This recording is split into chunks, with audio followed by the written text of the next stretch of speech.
Hello there, NPCs. Do not attempt to adjust your television channel or however you're watching this. Sarah has not gone bald and grown a beard. I am John McDonald. I'm filling in for Rem today. If you're recognizing my voice, I have actually done a Rules of Cool interview before, as well as I am Zordon in the Alterni Archives in the Power Ranger podcast, and on Sundays. I am the havoc wreaking gnome of like clockwork fame. Welcome to Rules of Cool, where we interview very special guests, creators, gamers, designers, and world builders.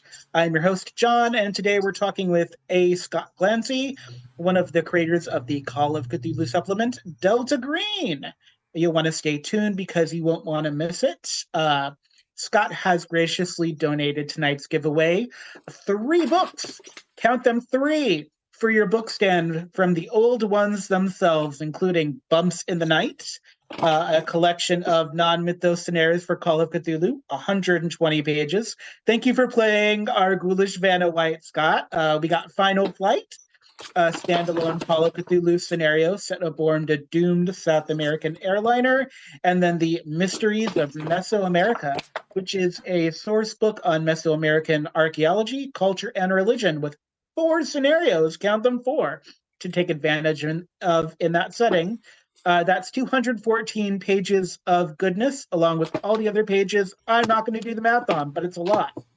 You can type hashtag REMPC into the chat for your free entry to win.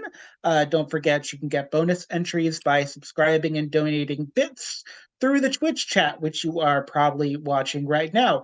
Every 100 bits gets you a bonus entry, and subscribing gets you 7 extra bonus entries, which is a good thing.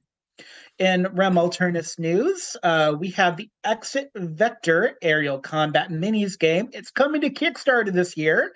We've had a Rules of Cool interview previously with the Exit Vector creators, so hopefully you're real stoked for that. It helps to give your pilots some much-deserved attention, and it's a rules-like game, or you can use it as part of your cyberpunk role-playing system. Get your rigger on with Exit Vector and follow the link in the chat as you see it to check out the project. And don't forget to enter your email to make sure you're getting one of those first sweet Kickstarter deals. We also have Subversion, the new cyberpunk fantasy TTRPG by our good friends at Bragging Unicorn Games. That's coming soon to Kickstarter too. It's time to build your community, subvert authority, and do it at every turn in a gritty Neo-Babylon setting. Follow the project before it goes live. That's another link in the chat. And we're going to get right into our conversation in a moment because we have a lot to talk about what's going on with the old ones. Stay tuned, REM PCs.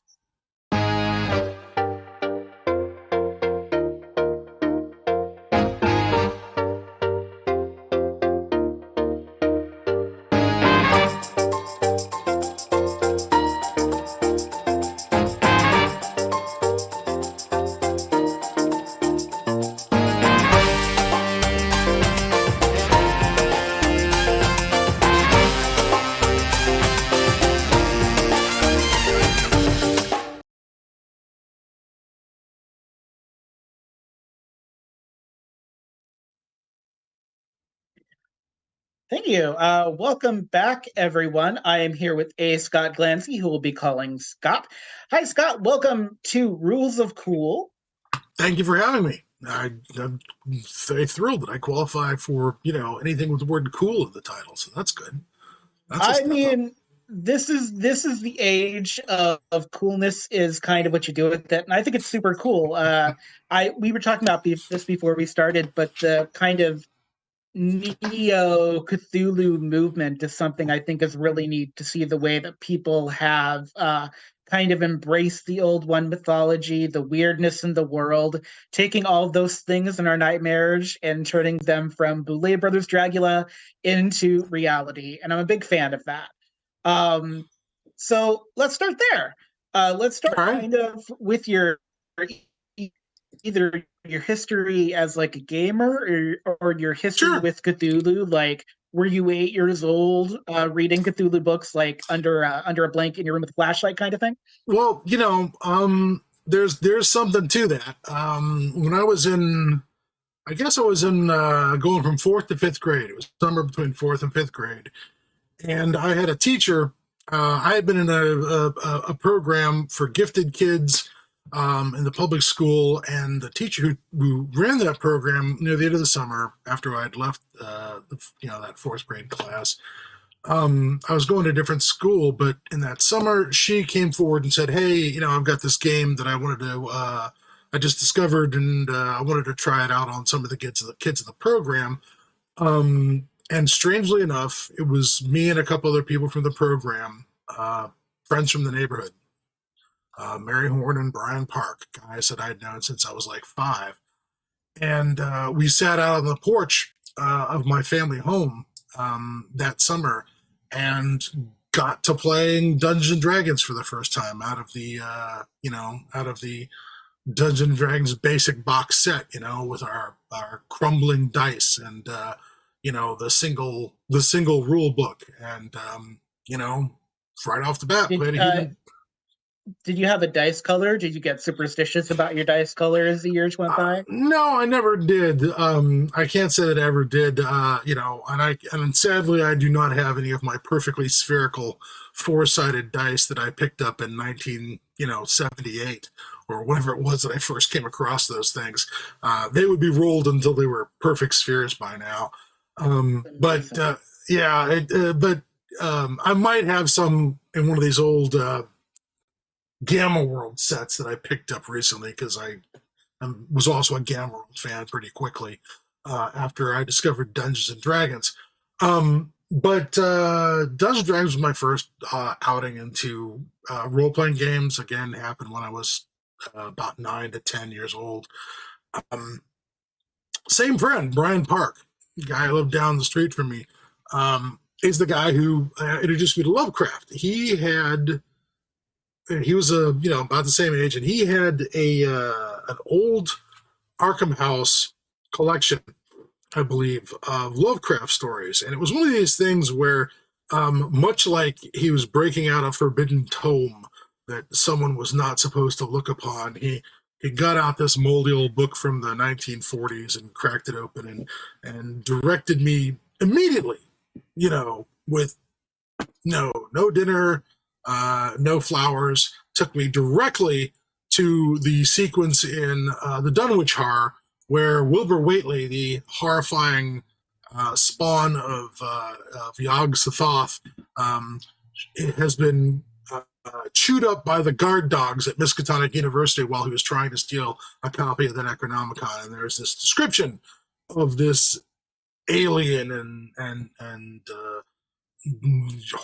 foreign creepy entity melting down on the floor of the library, literally dissolving into just muck after it dies, completely foreign to any kind of terrestrial biology or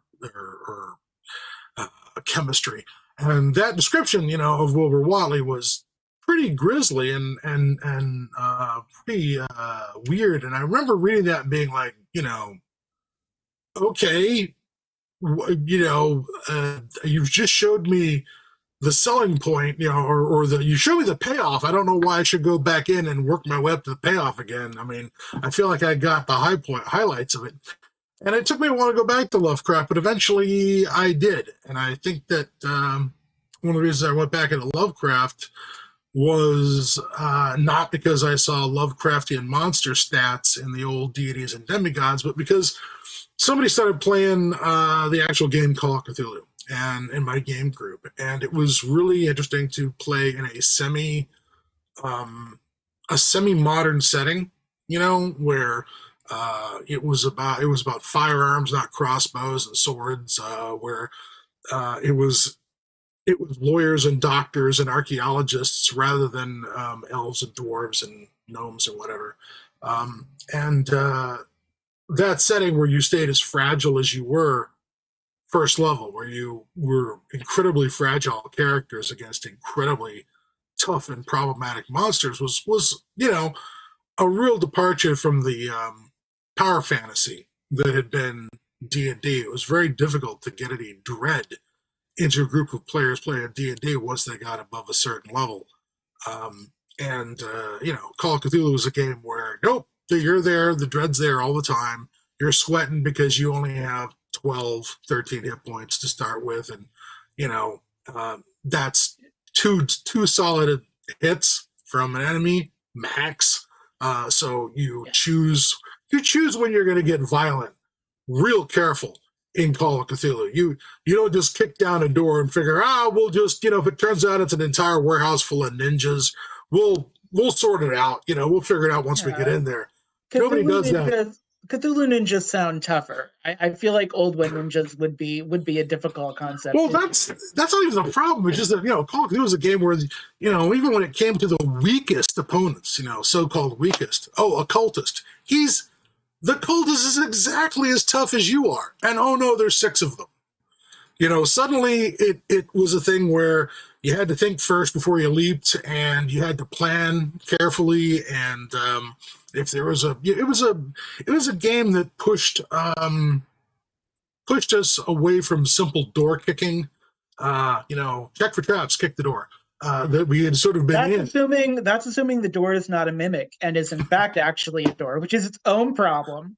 I have to ask the question. I presume that if the door is a mimic, it doesn't detect traps, doesn't do anything. It just you just go, it's not a trap, and then it just eats you. Is that how it works? It's something like that. It's just when your foot goes to kick it, it just kind of inhales the foot, and then you know for sure.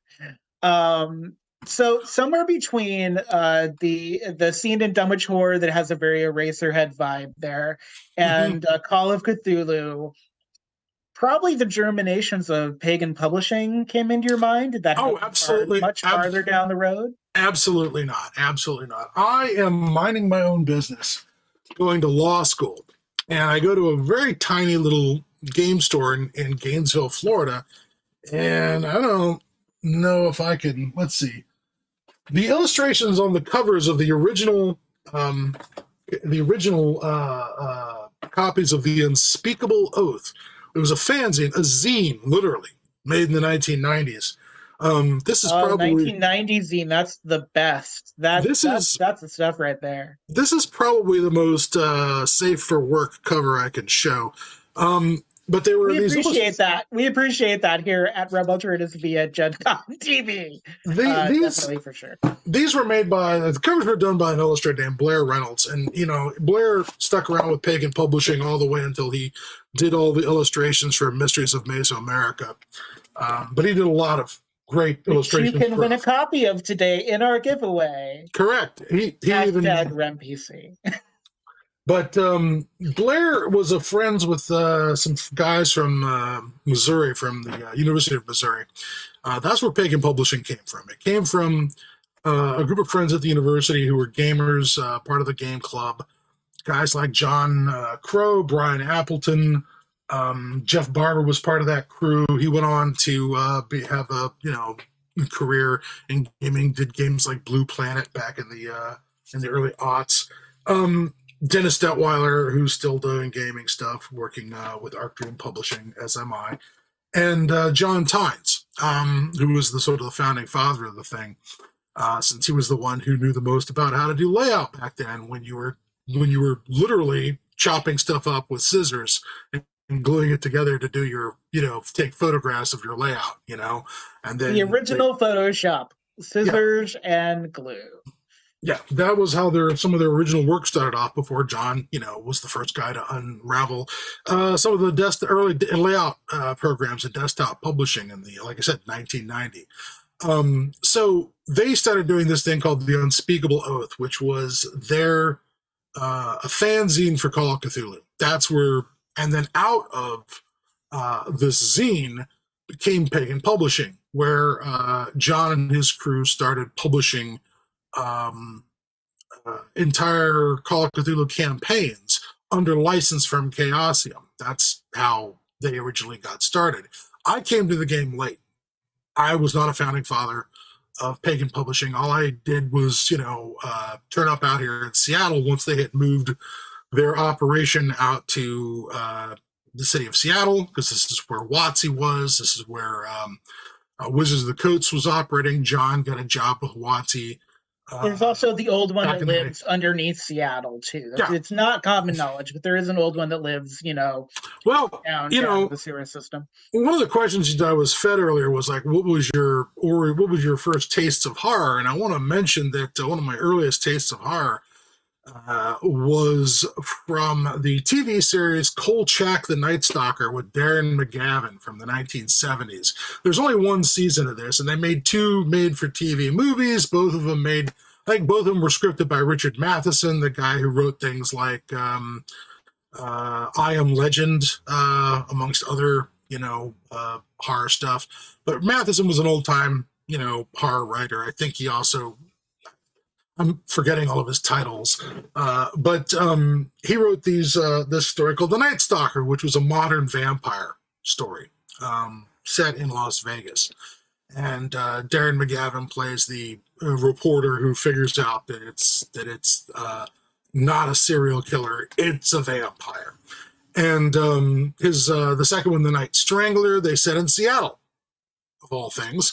The second made-for-TV movie was set in Seattle, and instead of a vampire, it's some mad alchemist who has been making a formula, an elixir vitae, so he can live forever. He just needs to harvest, parts of people's brains to put in his, juicer or whatever blender and turn into his immortality smoothie that he is going to use to live forever. And part of that story takes place in the Seattle Underground, which, if you guys have not heard about the Seattle Underground, it is literally this weird section of downtown Seattle where, because the drainage was bad and the city was flooding, they raised all the streets an entire floor and turned the ground floors of all these buildings in Seattle into basements.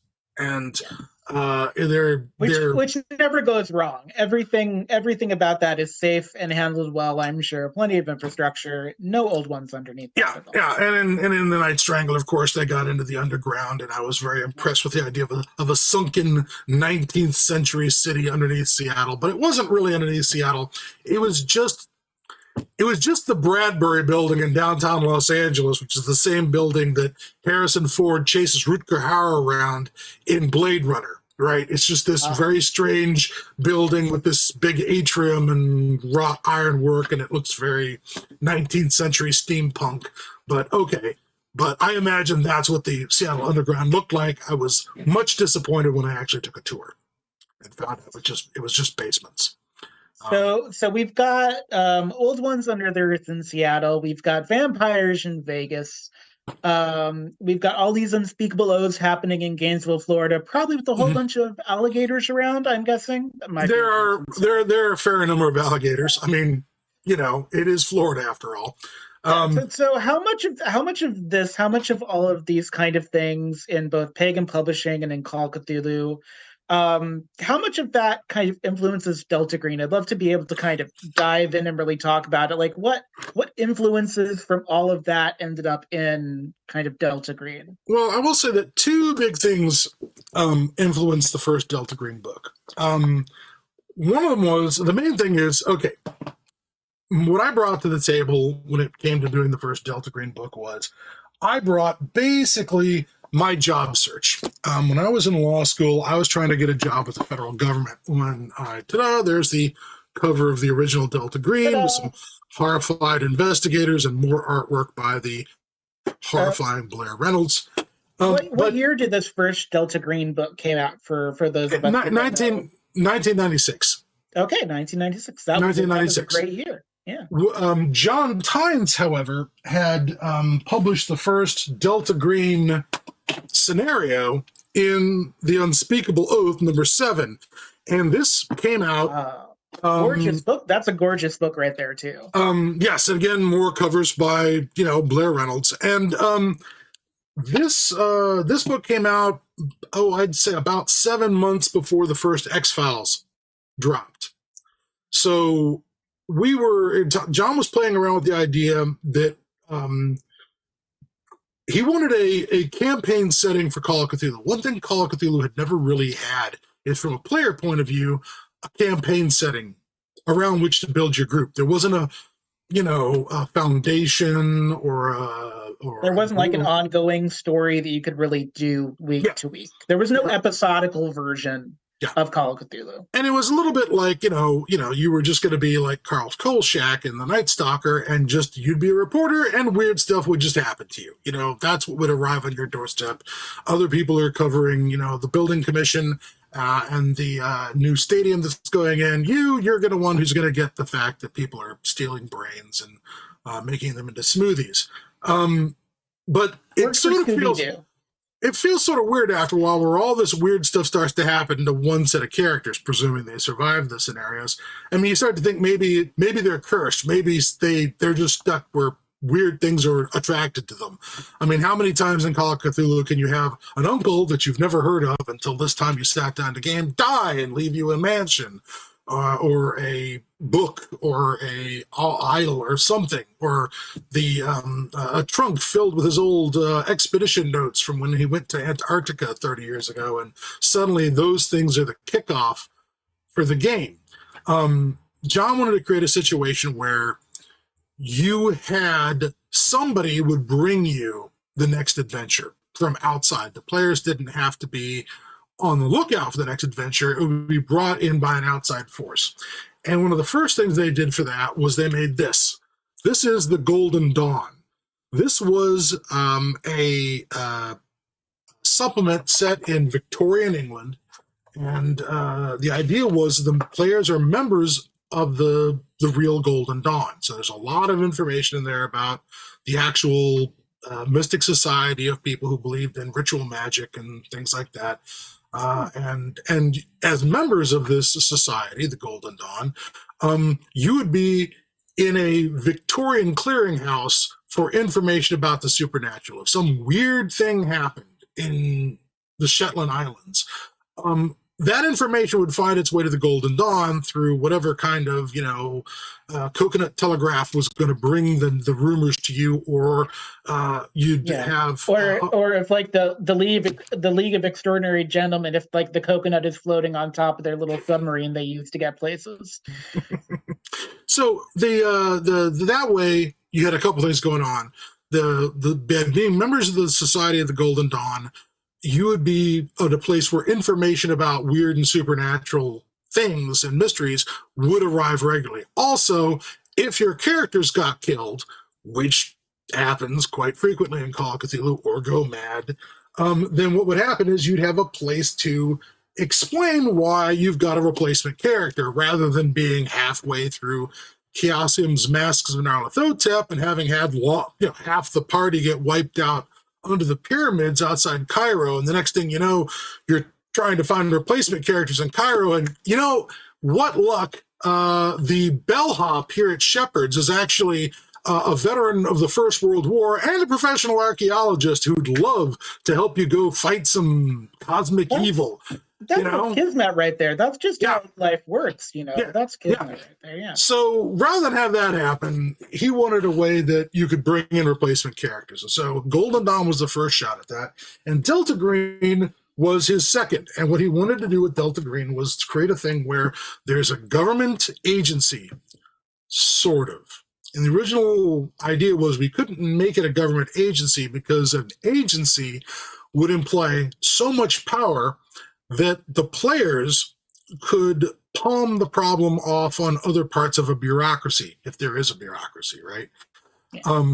You just can't push a button and have a airstrike to solve the problem. He had the idea that Delta Green was around, got disbanded because of some supernatural version of the Bay of Pigs that spent all their credibility in Washington, and they were defunded and just put out to pasture. And what we have now is, instead of a government agency, we have a secret society inside the government made up of veterans of the original Delta Green, back when they did have an official mandate and a budget and a parking garage and all the things that come with that. And then also made up of people who are inside the federal bureaucracy of law enforcement, intelligence, and the military, who have run across weird stuff. It could also include civilians who've run across this. And the idea was that Because you're part of a society, you've got a way to replace missing characters who get killed during the game without stretching credibility. And you also have a constant flow of new missions coming to the group saying, okay, one of our contacts up in, Kansas has discovered something wrong at the L. Frank Baum Museum in Wamego, Kansas. Get up there and check out the flying monkeys. And, that would be the start of another game. And you go do that. And then you'd return to your normal duties at whatever agency or government organ you worked for. And so despite the fact that players have a little bit of training and a little bit of background in being investigators, they have to keep their investigations secret from their higher ups. They can't just run off and do stuff. They have no license to kill. They do not get to just commit acts of terrorism on U.S. soil in order to solve a Cthulhu problem. They have to do everything on the down low, and that way the game would be balanced. It wouldn't be just a thing. Yeah, it wouldn't make it easy for the player. So you're not going to shoot Cthulhu with a machine gun. You're not going to nuke him. None of that's going to happen. You're going to be still faced with the same trials and tribulations that private citizen investigators in the old Call of Cthulhu were faced with. They just don't. They have some authority. They can abuse it a little, but it can come back to haunt them real fast if they're just trying to badge their way into and out of everything. I really like that because it bears in mind the British version of the Avengers before the before the Marvel Avengers. There was the British Avengers. It's got kind of a Hellboy or Torchwood feel. So there's something really familiar. Is that still where Delta Green is? Is that still kind of the spirit of Delta Green? Is a secret society, or what is going on with it right now? Well, that was what we published in the 90s all the way through the turn of the century. And the thing is, of course, is that when we originally were building this, it was pre 9/11, and we were between 1991 when the Soviet Union collapsed and 9/11/01 is a strange period of American history where we, as politically, started getting in. I mean, conspiracy theories really started to take off. The most powerful thing in the world was the U.S. government. It was completely unchallenged in its power, although honestly, much of that power is illusory because, a bunch of guys with box cutters can knock over a couple of buildings at downtown, Manhattan and put a big old hole in the size of the Pentagon. So all that power maybe wasn't as powerful as everyone thought. But it was a time when people would start, looking at their government as the problem because the old Soviet Union went away, the big boogeyman, and hadn't been replaced by the jihadist boogeyman that had sort of been picked up since then. We like our boogeymen in America. Lots of boogeymen going on here in America. So we started, so there was a time when we were hearing rumors about, it was when the first stories about the FEMA camp started showing up, the stories about black helicopters, the stories about the New World Order and plans for the UN to take over, or it's where David Icke was doing his, shape-changing reptoids nonsense, even back then in the 1990s. And, Chris Carter came in with the X-Files and just, surfed that wave until he ran out of story ideas, I guess. And then he made a couple more seasons of X-Files, even though he clearly run out of ideas. But that zeitgeist was out there. You always need some romance with the reptiles. You always need just a bit of romance to offset the reptile people and government. That's just good public policy right there. I've never really understood why anyone found the reptoid, the shape-changing reptoid conspiracy theory even remotely attractive, since we all watched V, on television on NBC or whoever was showing the TV series V, where the aliens in the 1970s, I believe that was the 1970s, and they remade it in the 2000s. It was so good. But okay, so apparently people like reptoid, aliens, I guess. So that's where Delta Green started off, as in a period of sort of inward gazing paranoia. One of the things that we we sort of did with the new. Now that was when it was just a licensed. We licensed it from Chaosium, put the Chaosium logo on the books, and published it that way. We've since relaunched Delta Green as its own standalone game system. And we've changed a lot of things. Here it is in its wonderful double slipcover with both the. Oh, it's got a double slipcover. Oh, that's so good. That'll look great on the. It looks great on the shelves. Now, everyone loves the slipcover. The thing we did here is we divided the rule books into two sections. There's a player's book and there's the game master's book. Because Delta Green was a game of deep background, deep setting, and mysteries and secrets to be revealed, we wanted the players to have a book that have all the things they need to know how to make a character and accomplish tasks and shoot guns, drive cars, do all the sort of action-oriented things that might come with a game about espionage and law enforcement and stuff like that. Meanwhile, the handler's book, a handler, an agent handler being a term of art from espionage, that's our game master's book. In that book, that's where you find things like, how does the creepy mythos magic work? What are the creepy mythos creatures of the Cthulhu mythos? What are the opposition? What's the opposition this time around? The first time we built opposition for Delta Green, one of the things we used was the old Majestic 12 conspiracy theory. There's an old conspiracy theory that there's a group called Majestic 12 that helped dismantle the flying saucer that crashed at Roswell in 1947, outside the 509th bomb wing. How strange that the UFO incident happened right outside the only place on Earth where there was a military unit armed with nuclear weapons. Clearly the aliens were coming to check on us and seeing if we're going to be a problem. Okay, that's the conspiracy. It's not very majestic of them, though. It's not a good name. The idea that the aliens show up, check and see, how we were doing with our primitive nuclear weapons and immediately crash their spaceship just doesn't read very well. But all right, that's what happened in War of the Worlds. You come to our planet, you catch a bug, and you die. That's how it works. And maybe you get to meet Tom Cruise sometime.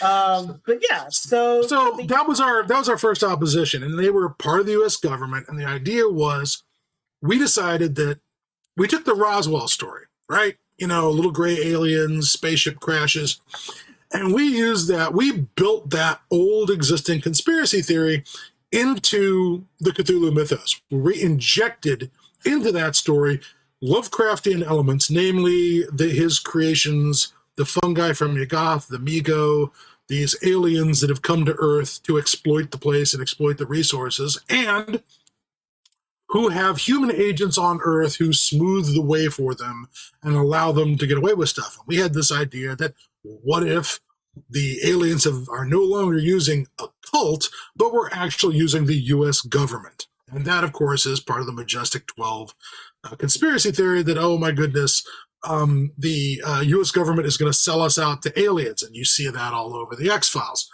Now, the thing is that most conspiracy theories are always about, the people we trust, the institutions that we believe in, are always about to sell us out, and that no one you should have any faith in can be trusted. That's kind of what I like about Shadowrun is we've already been sold out. Everything that happens in Shadowrun is after the selling out of humanity, essentially. Yeah, you're not losing anything. It's already happened. Not losing anything. It's already done.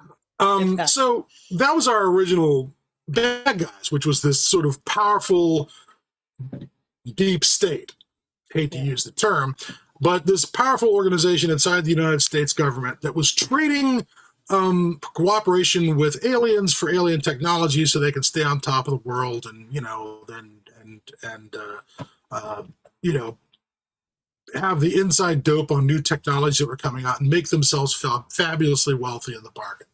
They never want to do the replicator from Star Trek. They always want the weapons. They never want the replicator from Star Trek. They never. How does the replicator create scarcity, which creates value? What are you, some sort of communist? That's not what we're doing here. We want the de-replicator that makes things go away so that my things can be more valuable. I would give you all of my gold press platinum to hear about what's going on in Delta Green today, right at this very moment. All right, here's what's happening now. We're in a new age. There was a time when we were really worried about what was the government doing. What are they up to? And what are they not telling us? Well, the thing is, when 9/11 happened, we kind of saw what the government was doing. They told us what they were doing. Hi, we're going to tap all your phones forever, okay? There's going to be this thing called the Patriot Act. We're going to just have robots that fly over other countries and just kill people. Boom. Murdering flying robots. That's what we're going to do. We're going to have an open debate on just how much torture we can possibly have when it comes to keeping us all safe. You want to be safe, don't you? Well, let's talk about where the arrow should be on the scale of how much torture should we use to feel safe. And that was the zeitgeist after the turn of the century. And so what we sort of thought we wanted to do with Delta Green is, for years, people had said, oh, wow, I like Delta Green a lot, but I really wish Delta Green was official. I wish I could play a Delta Green back when they, had a budget and they had, their own helicopters and had all the toys that they wanted and could be James Bond. And we're like, when okay. They were, or like Unit from Doctor Who. Exactly. Would be a really appropriate metaphor, yeah. And so we're like, okay, careful what you wish for. Oh, there you go. They wished for it, and the Cthulhu came out of the water. Yeah, so we've had the Cthulhu paw close up and give them what they wish for. Congratulations, Delta Green is now official. What does that mean? That means that as agents, you are going to get still assigned missions. You're still going to be sent out in the field to take care of supernatural problems. You're still going to have replacements that come in. You're still going to be acting essentially illegally. And so don't expect that you're going to get a lot of, don't get caught is still the maximum of the organization. Because we're not going to have a get out of jail free card if you, blow up a shopping mall.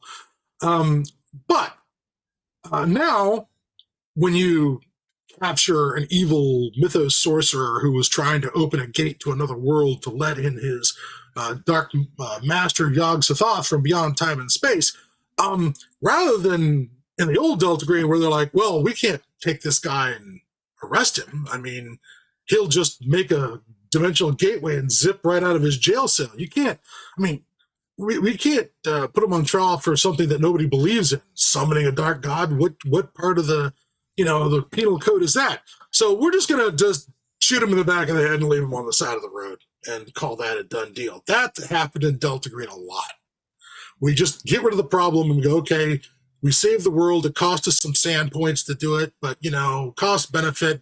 We're still doing the good job. We're still the good guys, even we just committed a murder. Yeah. Now, instead, it's kind of even worse because you find that evil sorcerer, and he does have a way to open dimensional doors and zip from one place to another without transversing the space in between. And he might also be the governor of Wyoming? No. You're right about to put him in that shallow grave on the side of the road when your cell phone goes off and they're like, no, bring the asset in. We want to analyze it. And you're suddenly in a situation where your players don't know what their higher-ups are up to anymore because it's not a small organization. It used to be, Delta Green was designed to be small. Only, I think, something like less than 100 members across the entire country. Now it's more, and there are all these people that you're never going to get to meet who are going to make decisions about how your mission should go that might make it more dangerous for you or more dangerous for everybody. What are they going to do with this guy when they take him off to Guantanamo or whatever black site they're going to interrogate him at? Are they going to, let him show them how to open a gate? Is he going to set off a supernatural neutron bomb by doing that? What if some guy in a lab coat somewhere thinks, we don't need him, we've got his notes, I'm sure we can understand it, and we'll do it ourselves. And then you lose the state of Wyoming. It's just gone the next day because somebody. It's already flat. No one's going to notice. You just put up those big, road closed for construction signs and hope that since there's only 700,000 people in Wyoming, they won't be missed. There's actually put a little dome over it, just like Stephen King does. That's fine. I'm suddenly creeped out because there's only 700,000 people in Wyoming, and we've lost over 1 million to COVID. So technically, that could have been the entire state of Wyoming right there. That's the zombies right there. So all of this stuff, all of this really great black site up, all this kind of wrestling with the government, that's all in this like double set. Yes, this is all in the Delta Green role playing game, which is now, like I say, a standalone game. One of the things you don't need any of the other like books for it. They're just super cool editions. Yeah, they're just cool to have. We also published this book, which we call The Conspiracy, which is a reprint of the old Delta Green books from the 90s. So if you want to play with a 90s zeitgeist, you can do that. And we also did a little job here with Pelgrane Press with this book, The Fall of Delta Green, which is Delta Green set in the 1960s, leading up to when they screw up in Cambodia. Is that like a tentacle coming up to get? Yes, that is a helicopter. That is a tentacle snatching Huey out of the sky. That was either a Brontosaurus, and I was going to go Land of Lost, or it was the tentacle. Either way, I'm very happy. It's a tentacle. So that was something that Ken Hite put together for us. Speedy recovery, Ken. So we're hopefully going to do some stuff set during World War II eventually. Is the World War II stuff like a Harry Turtledove alternate history, or is it like a time travel thing where you go back to World War II? When we're doing World War II stuff, it'll be set during that time period, not a time travel story. It's not going to be alternate history. We already sort of created a history where, yes, the Nazis tried in the last months of the war when they were completely losing to try to use the supernatural to tip the balance back to their favor. But it was usually a disaster. The only thing they succeeded in doing was, again, get their faces melted off against Indy Jones. It's the whole thing. Yeah, exactly. They set off little supernatural Chernobyls every once in a while trying to, keep the Third Reich from getting plowed under. So we already have sort of stuff about that in our history. The idea being that no one ever really managed to turn supernatural magic into a reliable power source. Sometimes it worked out okay. Sometimes it just completely failed. So it could never be an instrument of state power. And that is one of the things that's going on in the modern Delta Green. Those lessons are forgotten.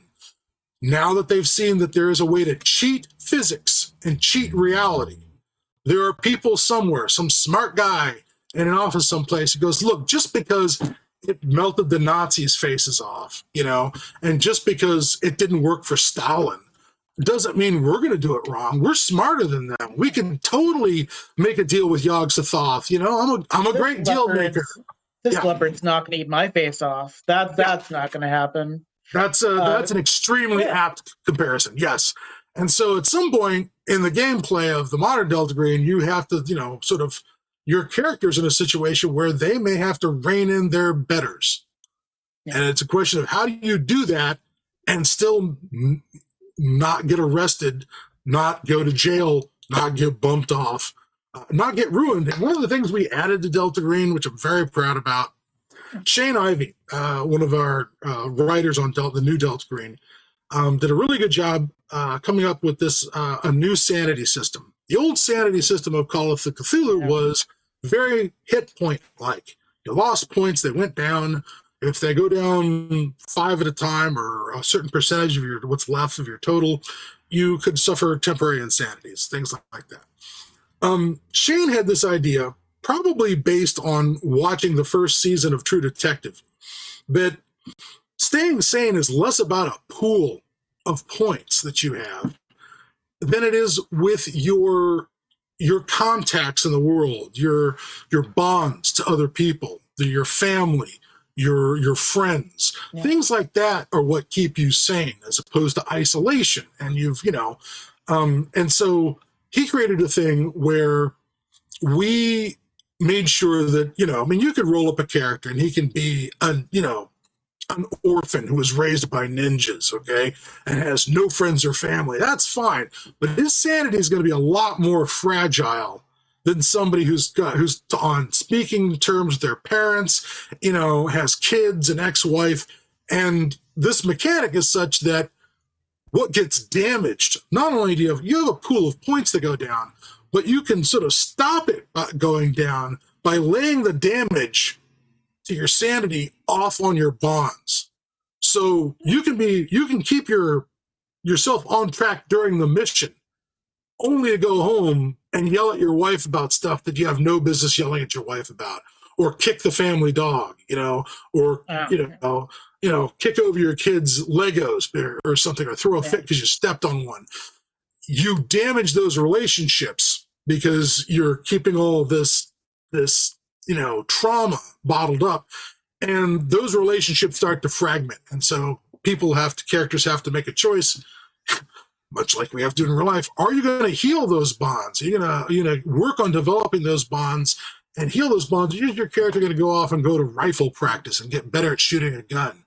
Or are they going to stay home and take their wife on vacation and try and shirk off some of this damage you've done to your friends and family because you're doing horrible things to protect the world, things you can't tell them about, and there's a cost. I really like that, because I've seen that a lot now, especially in, I know Delta Green's not necessarily new, but in the kind of this new iteration, a lot of what we experience in Misfit Youth about community and about what we owe each other, stuff like The Good Place, seems to be a big part of this kind of new mythology we're creating in tabletop gaming. But there's also something really cool and retro about it. I'm thinking specifically with this new sanity meter of the really old British spy series, The Prisoner, where this ex-spy is taken to like this little perfect Alzheimer-like town and is basically gaslit because spies aren't allowed to retire. And so it's this really intriguing idea of reality, surreality, and the things of Cthulhu, what makes sanity. And I really like kind of the merging of those ideas personally. I got to admit to my complete lack of originality. One of the things that I brought to the original Delta Green back in the 90s when I was writing it was to have this thing that Delta Green agents say to each other at the end of the mission before they break up and go back to their regular jobs. What they say to their team members is, "Be seeing you," which is the salute that everyone says in the village to Patrick McGowan. And they say it with this thing where they go, "Be seeing you." Of course, J. Michael Straczynski picked that up and had the guys from Psy-Corps doing that as the "Be seeing you" thing, and that turned up there too. I think we got to it first with Delta Green, but I can't guarantee that. But yes, The Prisoner, huge influence on that level of paranoia where he's in a prison disguised as a village, as a town, an idyllic village, as the village where like people often idealize wanting to go to. Like a retirement community. And even better, you can't tell. The guards aren't allowed to leave either. What are the guards except prisoners who've decided to collaborate? Essentially, they don't even see their guards in the village. They don't even know who their guards are. There's always that, number one, since everyone has numbers. You only ever see the new number two. You never see number one. And who are your guards? Who is a prisoner and who is a guard? And at some point, you can't tell the difference. So, yes, love The Prisoner. So all this really cool stuff's coming out with Pagan Publishing. Is Pagan Publishing only doing Delta Green? Only doing Pagan Publishing? Pagan Publishing is really just a hobby for me right now. I haven't put out a book for Pagan Publishing in a long time. The new stuff is being put together. The new Delta Green stuff is being put out by Arc Dream Publishing. And I'm in partnership with the other authors of Delta Green, John Tynes, Dennis Detweiler. Those are the three who originally did the first books. And with people like Blair Reynolds providing the artwork, and Dennis Detweiler as well did that, plus artists like Torrin Atkinson and Heather Hudson and John Schneider all did great work back in the 90s. we've added a guy to the list. Shane Ivey, or I'm forgetting Shane's name. Thanks, Shane. You know, he runs Arc Dream now, and he's set up Arc Dream as a publishing house for a number of different games, including WrestleNomicon, which is a card-based Cthulhu wrestling game. Ooh, WrestleNomicon? Did I hear that correctly? WrestleNomicon. WrestleNomicon. Get in the comments, as Brendan Lee Mulligan would say. Dennis Datweiler and Greg Stolze have published a game called Godlike, which was a game of superhero powers during World War II. However, the superhero powers during World War II are much closer to something like the TV series Heroes, where you might have a superpower, but you can certainly get blowed up real good too. Not every superpower is created equally. Just because you can fly doesn't mean you're bulletproof, you know. And we see that too in like Wild Card Anthology or The Boys, which is pretty popular. Yes, absolutely. The Boys is a good connection to, how things work in Godlike. Although Dennis pointed out something about superpowers. If you have the strength to pick up a tank, but you still only weigh 200 pounds, how do you have the leverage to reach out with one hand and just straight arm the tank up into the air? You only weigh 200 pounds. I mean, wouldn't that just mean the tank stays still and your whole body moves, you know? I mean, I would do it for the TikTok and the popularity. That's probably why I'm not a superhero, because then it's all about the popularity. But his superheroes in his game are about bending reality. It's about literally the human mind just deciding that this is the way reality works in this limited case. I can pick up a tank, and he can. It breaks physics, sort of in the same way that magic does. But just in the way we're breaking physics. I don't want to break in because I love talking with you, but we are getting close to the top of the hour, so I want to give you a chance. Very close. I want to give you a chance to plug where people can either find you or find the stuff to buy and put some monetary value behind this coolness. Okay. I would like to point out that they can go find all of this stuff over on DriveThruRPG. Pagan Publishing still has a site there. We're trying to get some of our older books, working with old layout files from the 90s. We're trying to get some of these books back into as PDFs so that people can still have access to them, or print-on-demand products. And we've got a few of our products up available already on the Pagan Publishing site, including some of the old fiction we did for Delta Green. We did short story collections. Arc Dream is also available through DriveThruRPG. You can check them out at arcdream.com as well. I believe Arc Dream also has a YouTube channel for making announcements about that. You can find Arc Dream under Delta Green on Reddit. They appear there. So your Delta Green needs will be widely met. They're all over Facebook. My social media is Facebook. You will not find me on Twitter. You will not find me on the ticking of the talks. The ticking of the talks. Yeah, I don't have any of our thumbs here. The ticking of the talks. Yeah, I don't have anything to do with that yet. But I should be. Because that's where the contact with the customer is happening in all kinds of places like that. So yeah, you can find our stuff there. Is the best place to do it. We've, as is mentioned but before we started, so yes, we've racked up a stupid number of any awards from Gen Con. Thank you very much, Gen Con voters, for liking our stuff. We used to rack up Origin Awards back in the day when we were before the NE existed. But we like the NEs better. They're much nicer metal. Thank you very much. And they're fun to say. The NEs is just a fun word to say. Yeah. Yes. We've done very well.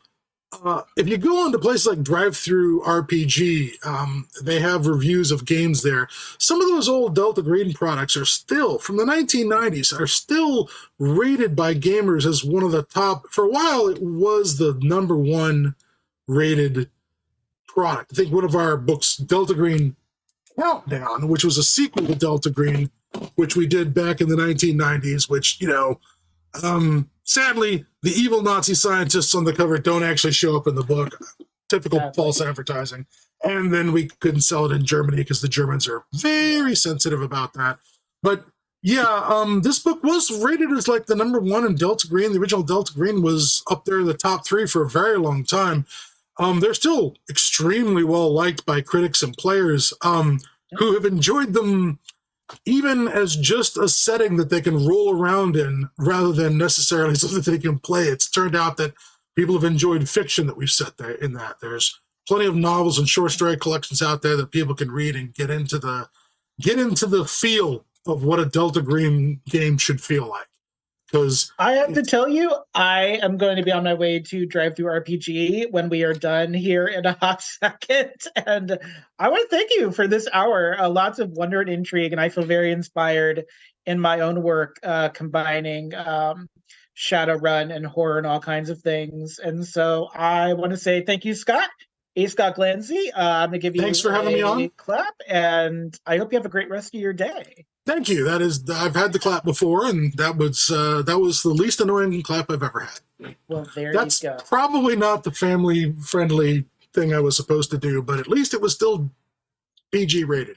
So I feel like I've almost been civilized to this entire interview for a whole hour. I think that's pretty good. For a whole hour. Congratulations. Yeah. Almost made it. Oh well.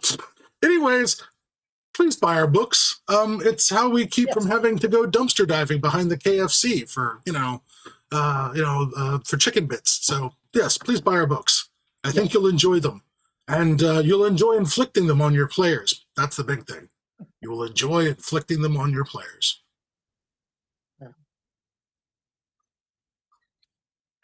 All right. Our runners have been hired as security for the world premiere of Billy Redux. Why did they get early viewing access? How could that go wrong? Can our runners fix it, or will Billy be ruined? Join us for the Ariak cut in the next episode, coming up next on Gen Con TV. Don't forget, we've got our wonderful giveaway, the Call of Cthulhu collection. Bumps in the Night. It's 120 pages of non-mythos scenarios for Call of Cthulhu. Final Flight, a standalone scenario set aboard a doomed South American airliner, and Mysteries of Mesoamerica, a source book of Mesoamerican archaeology, culture, and religion with 4 scenarios at 214 pages just for that book alone. Type hashtag RemPC in the chat for your free entry to win. I almost got that in the first try.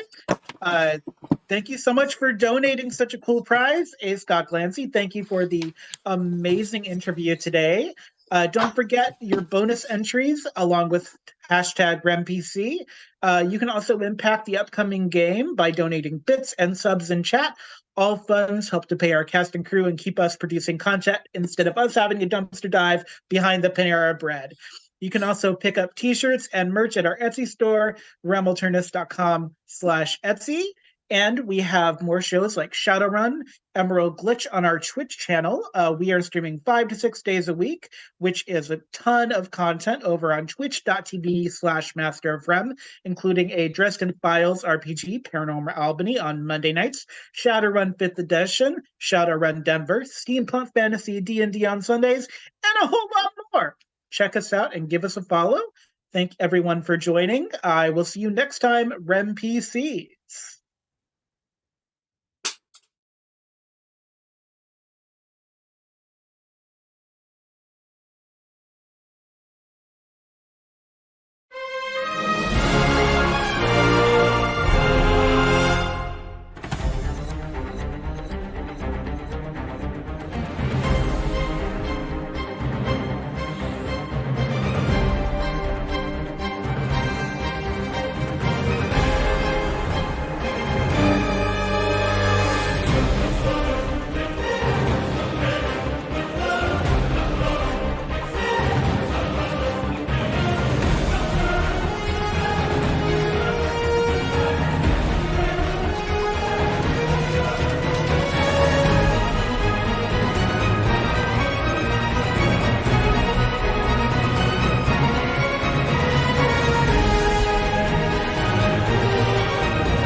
play with us now, which is so exciting. So with channel points, bits, and subscribes, you can give rewards to the player of your choice. So how to do that is, no, not Bob.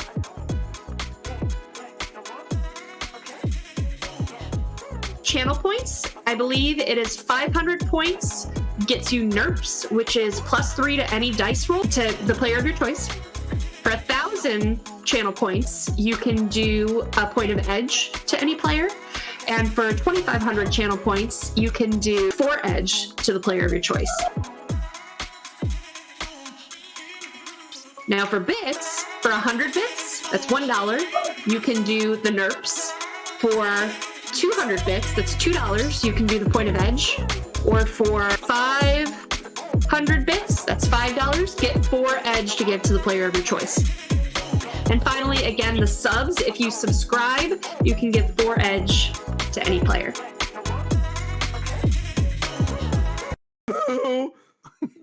What a spell! Spell. She says spell like 92 times. You gotta feel it. Spell.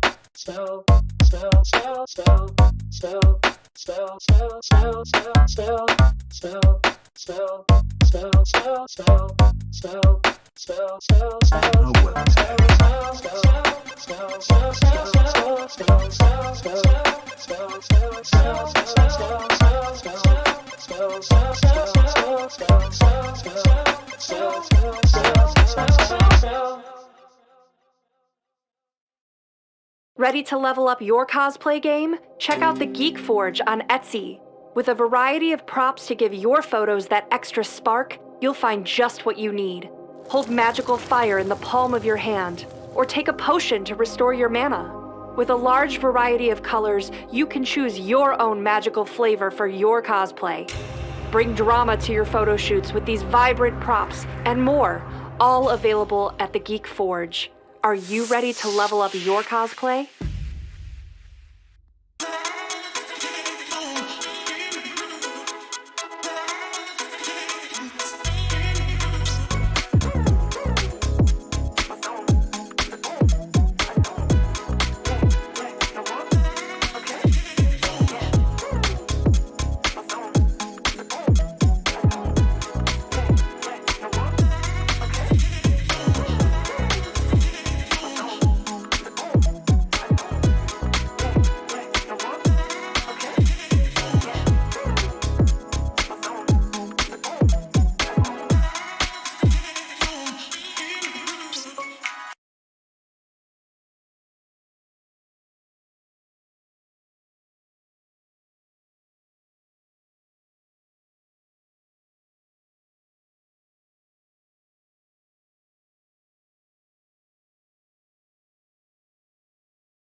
there, NPCs.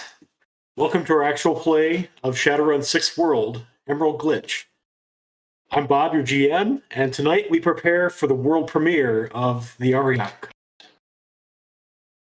So we have just entered the year 2083 on our calendar.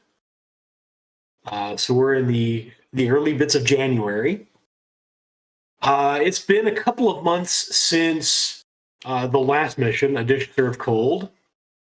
And in that time, so not only did Violet get a brick of gold, but both Slick and Nova have received in the mail system somehow little bricks of gold, worth about 25,000 New Yen each, with a handwritten note attached that says "For services rendered," with no idea where it came from.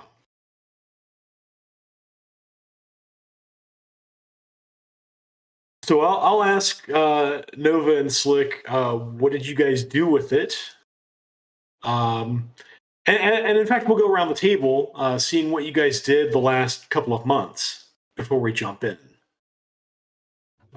Slick.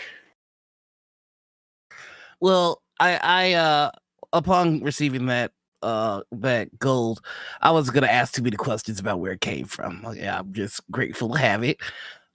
It is securely placed in the van, waiting for just the perfect purchase. Like, Okay. this is special.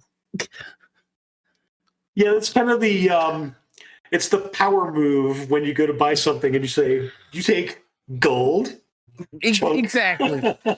Like, I've got enough cash on me, or I got enough, funds to kind of survive. This is when I need that baller move.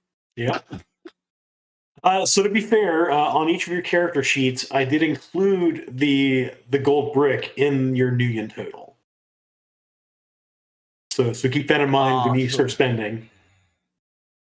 Thank you. And I know you all have a bunch of karma left. Yes. All right. So Nova. I definitely sat on it for a while and then went and got a hand blade. Okay. So you had another implant, dropping down what little essence you have left. Do you want to tell the group how much essence you have left? 0.06. All right. I mean, from 0.18 to 0.06, I mean, it was already pretty low. But it's basically it's concealable blade that you just pop out for special occasions. Yes. For that final stab. Yep. All right. In addition to that, I've probably done some more Stuffer Shack work. I would like to say that I beat up a Taco Temple kid for getting on my nerves while working at a Taco Temple Stuffer Shack combo. Yeah, so you've been for some reason you've been placed into the potential management track at Stuffer Shack. Yeah. And they tried putting you at a Stuffer Temple, we'll call it. A combination. It's a Stuffer Shack with a Taco Temple built in. You were the manager there for all of 3 days before you beat up a Taco Temple kid and were promptly brought back to your original Stuffer Shack. Yes, and I would like to have stolen their uniform shirt for future uses. Sure. Yeah, so you would have been issued a Taco Temple shirt because you're the manager there. You'd have been, or you could have requisitioned one for yourself, and yeah, you just didn't give it back. Maybe you wore it, maybe you didn't, but you certainly haven't given it back. So that brings us to Violet. What has Violet been doing the past couple of months? Violet's been doing gigs and writing songs. She's also been going to an acting class. An acting class, all right. And practicing her cosmetic control, because I want to raise that from a 1 to a 2. Okay. Adept power, so that I can change my height and stuff like that too. Yeah, because it takes the second level up to change a parent metatype, right? Mm-hmm. As we discovered last time. Yeah. Yeah, so you're looking at buying PowerPoint at some point. Yes. Which means you either have to initiate or spend more karma to raise your magic. Or both, I guess. You might actually have enough karma to do both. I was saving up for another PowerPoint, so I haven't done the math yet, but that's okay. It is generally way cheaper to initiate than to raise your magic score. Yeah. Theoretically, there are limits to it. Like you can't increase your initiate grade above your magic rating. And technically, I mean, I haven't been enforcing the requirement for, I think it's an Arcana check every time you initiate. But I haven't been too strict about that. Well, I also haven't initiated yet, so now is the perfect time. If I guess I should get Arcana then. Or is that a knowledge? Or is it both? I think it's an active skill.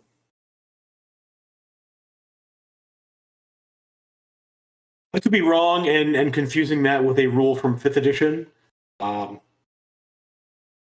Since I run both editions, it runs together sometimes. But we'll consider that offline. Yeah. Yeah, that was 5th edition. I'll look up the rule for initiating. I think there's a role for it in 6th edition, but I forget what the role is.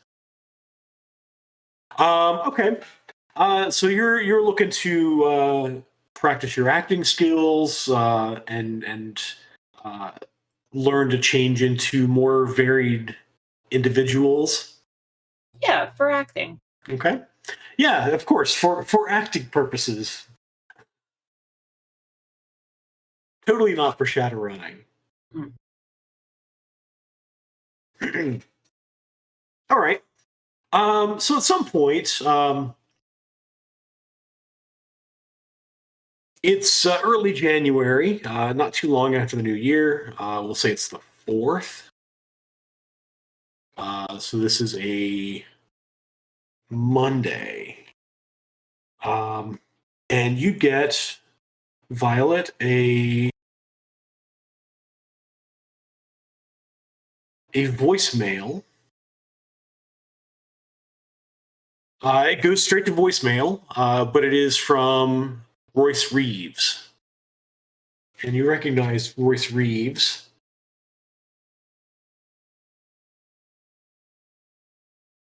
as the producer who hired you to run security for Billy Berserker a few months ago.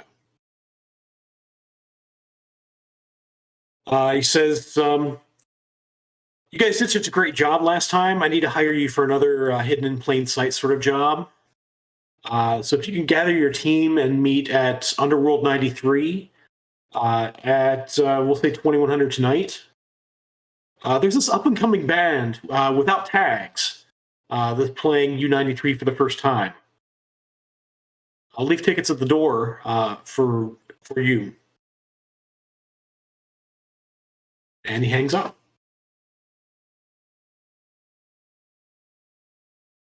Oh no, I've got to work with that old group again. All right, you know what? Got me a gold last time. Should be fine. It's not new year, new group. There's now a plaque on the passenger side of the van on the dashboard of things that are not allowed. No sleeping allowed. Sleeping is allowed. Sudden fainting is strictly prohibited. I would like to think that Nova and your character, we like get together for donut dates. Oh, absolutely. I've always got your favorite donut awaiting for you in the parking lot of this donut joint. Slick's my dude.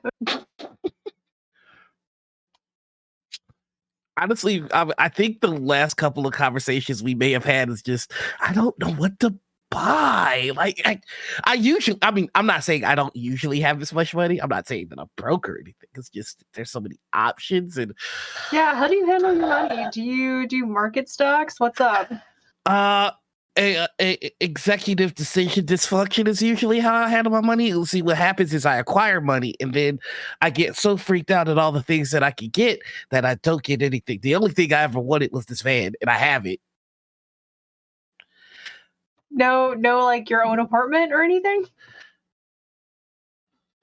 But the problem is you have to keep paying for it. That's silly. You can get a vacation van. A vacation van, a secret van, an even better van. So that if anything happens to this van and they think, oh, I got him, then I have my secret van. I'm gonna get you an extra donut. I like this plan. All good plans happen over donuts. Back up. You like it? I do have a question about implants. Uh-huh. Is there anything that lets me enter the Matrix as I'm just walking around? So you can do that. You can go.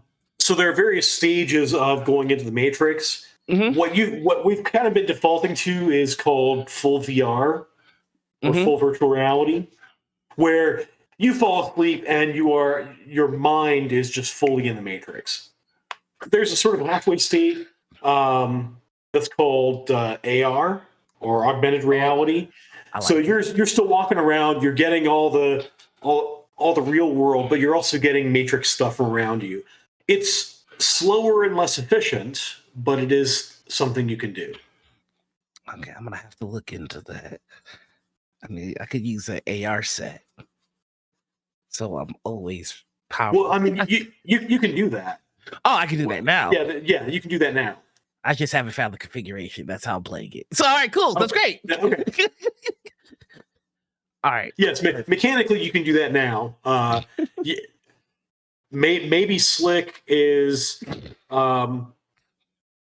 just now becoming willing to try that. All right, secret confession time, guys. The last job I did with you was my second job ever.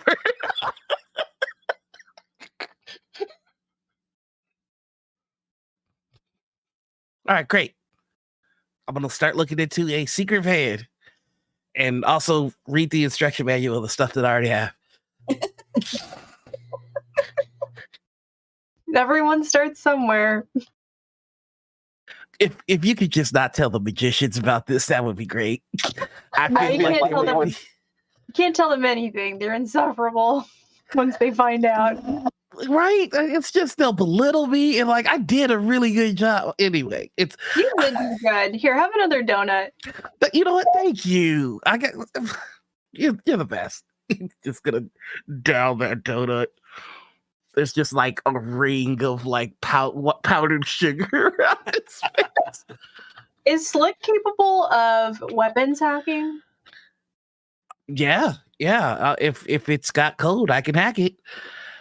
Even in AR now. Yeah, that's kind of what Deckers do in when the bullets start flying is they can hack other people's networks. It's not just I break into this building host. It's hey, you're running a wireless network. I'm gonna crash it. So he can like basically jam guns and stuff. Mhm. Cool. I should put weapons on the van. Yeah, you can get like a mounted like machine gun thing, Mhm. Yeah. laser cannon, whatever. Oh my goodness, laser cannons. I can't even imagine. And also, I need to protect my van from magic. Oh yeah, that's it. That's you gotta go buy some stuff. Yeah, I've got some shopping to do. Oh, I'm excited. Thank you. I could never make a decision on my own. Now I have 3 of them to choose from, which is a lot less than I would normally have. And maybe I could use with some new clothes. You see the same 3 outfits just tucked in the back. You get the little tiny, like an RV closet. I've got. And so it opens up, and it's because maybe it fits 3 or 4 outfits, and you've got 3 in there. I've got my Shadowrunning outfit. I got my Going Out outfit. I got my cold weather outfit, and I got my Jelly Donut shirt. I have to have a shirt specifically for Jelly Donut because I always spill the Jelly Donuts. Are these outfits literally just the same outfit, but like the jelly donut one has the stain on it? Yeah. No. The cold weather one is just a long t-shirt version of the same t-shirt. Amazing. So this is when your guys' comms ring. I'm assuming at this point, to move things along, that Violet starts calling the team. Yeah. Hello. She tried texting, but it was just it was a weird gif of a dancing cat in a cowboy hat, and then she calls. I'm so sorry, y'all. I'm still not good at this here comlink thing. I'm sorry. I don't know how I sent that to y'all. I hope you enjoyed it anyway. I got a phone call. I got a voicemail, actually. I didn't actually talk to him.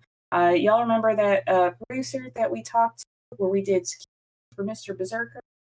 Yes. He left me a message that said he's got another job for us for a new band called Without Tags. He paid really well, right? I mean, we got to destroy someone's vehicle that wasn't ours, so yeah. I'm in. Did you say Without Tags? Yeah, that's the band we're gonna go do undercover security for. Oh, okay. I mean, yeah, I would love to come. Yep. You're invited. Oh, I great. don't know anything about them, so if you know about them, then that's great. Oh, I might know a little bit about them. Well, that's perfect then. There is a poster on the wall. So Violet, you are very familiar with Without Tags. Oh yeah, no, I definitely don't know anything. I gotta put on my good shirt.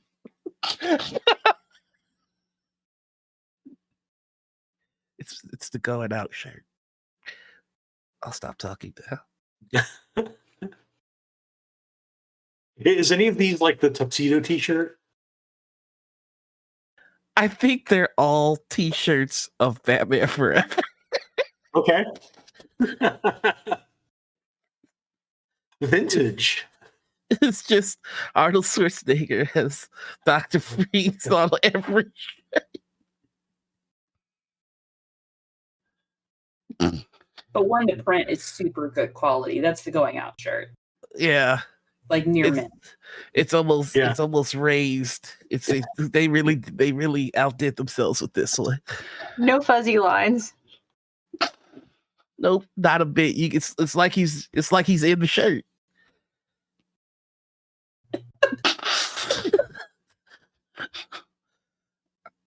I stole these from a Salvation Army. We can go now. Oh, should I pick up everyone? Well, Or does everyone have a way there? So I think it's just us this time, if that's okay. You mean the magician? Is it coming? Mr. Bell is probably doing something with a hotel. And Miss Curie didn't answer. She might be doing some magic stuff. Maybe she can't get to her phone. Dang, darn, shoot. Well, I guess it's just us then.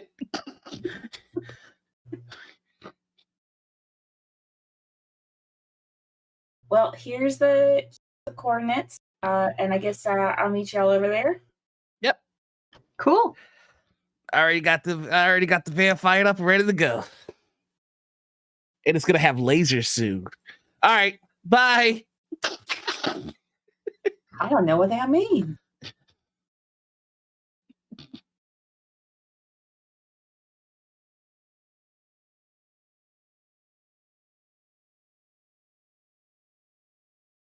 All right, so you pick everyone up, and you make your way to Underworld 93. And I think I have a map for that.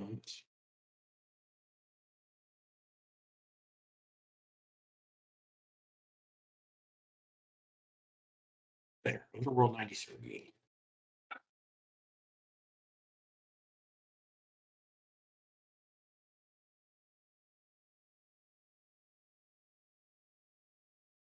So you've been here before, maybe a couple of times before, but the map on your screen is straight out of one of the original Shadowrun missions. It's now I'm forgetting the name of it. Dragon Song. Thank you, Dragon Song, like a first or second edition Shadowrun mission, classic. So you roll up to this. It's a huge Ferrocrete building that's been converted to essentially a concert hall. And you see a pair of stereotypically troll bouncers. And you see they're flanking what is clearly marked as a mad scanner.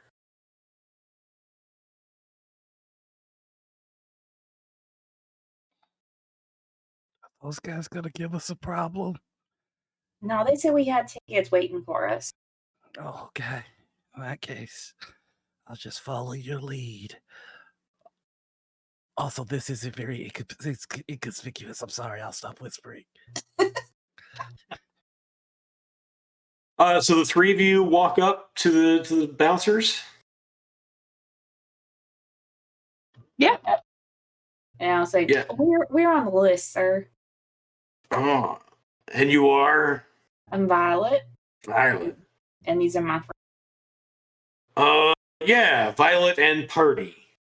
Right on an idiot sort of pulls open the velvet rope to let you through. There's some people in the line who are sort of grumbling that you just walked up and walked in, bypassing the line entirely. But they're still in line, and you guys are inside. I definitely turn around and I go like this.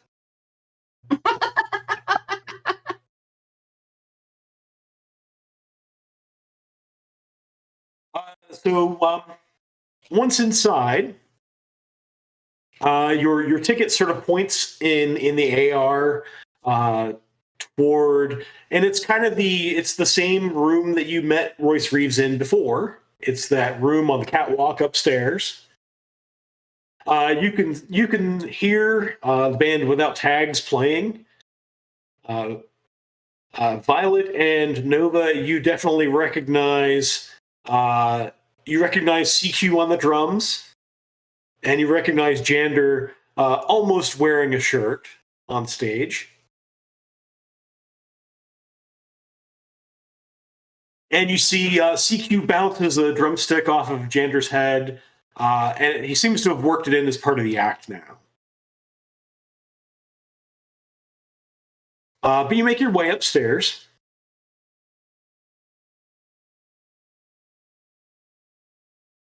And make your way to the door, and there's this. It's that sort of glass, like two-way glass or two-way mirror. The entire room is made of it, so you can sort of see. In fact, you can see down below. You can see through the floor to the band. And as soon as the door closes behind you, the noise cancellation kicks in, and you're just hearing what's in the room. And you see, No. you see the guy, Royce Reeves, sitting with his feet up. He's wearing the latest collection Sleeping Tiger suit with no tie, shimmering in silver, wearing mirror shades indoors, and chomping gum on one side. Leans back, sort of puts you in frame, and says, "That's the team I like." Well, I hope so. You call me. Yes, you guys will do nicely. Have a seat.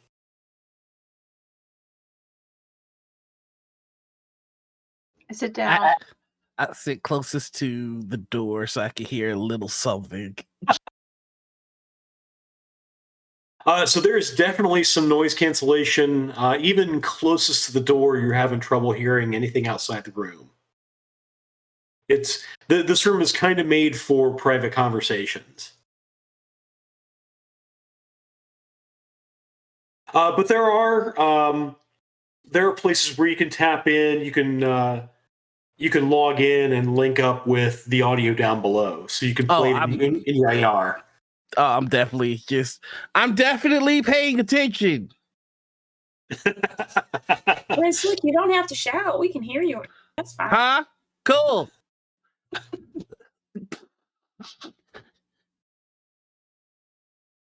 Yeah, back in the 2050s, this would be the place where you'd sort of plug in, and that's gone wireless since then. So you just tap it into your AR. Yes. You guys look good on camera. More importantly, you'll blend in.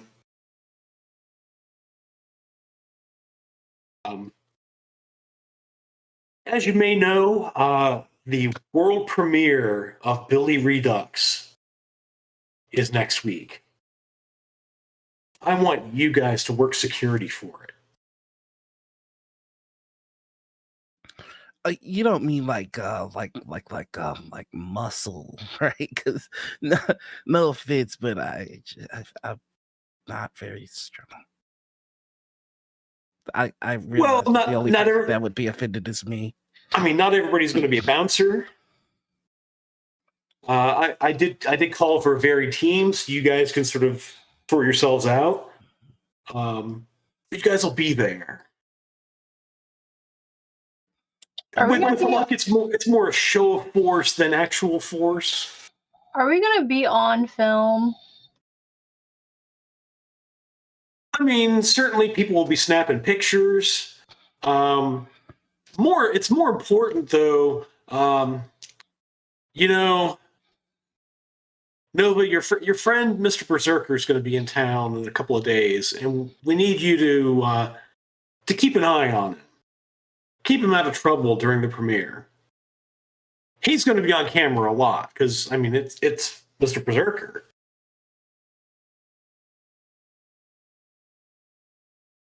Yes, it is Mr. Berserker.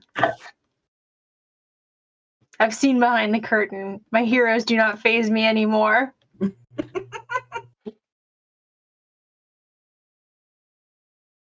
So, oh no. You need us to be at the Trit premiere, or is there what's this? Well, yeah, I'm going to need you to be at the premiere. I mean, Billy's going to be there. I'm going to need you to run security for him. You're going to run security for the premiere. I mean, there's going to be a whole lot of other stuff, but I want you to be focused on Mr. Berserker. How many days is this? Oh, well, it's next week. So it'll be, 10 days. Yeah, I think 10 days total. And the pay will be 15,000 New Yen each. I mean, yes, I agree to this.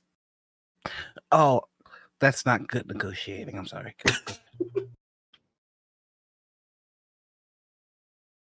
You said 15,000 each for 10 days? For 10 days.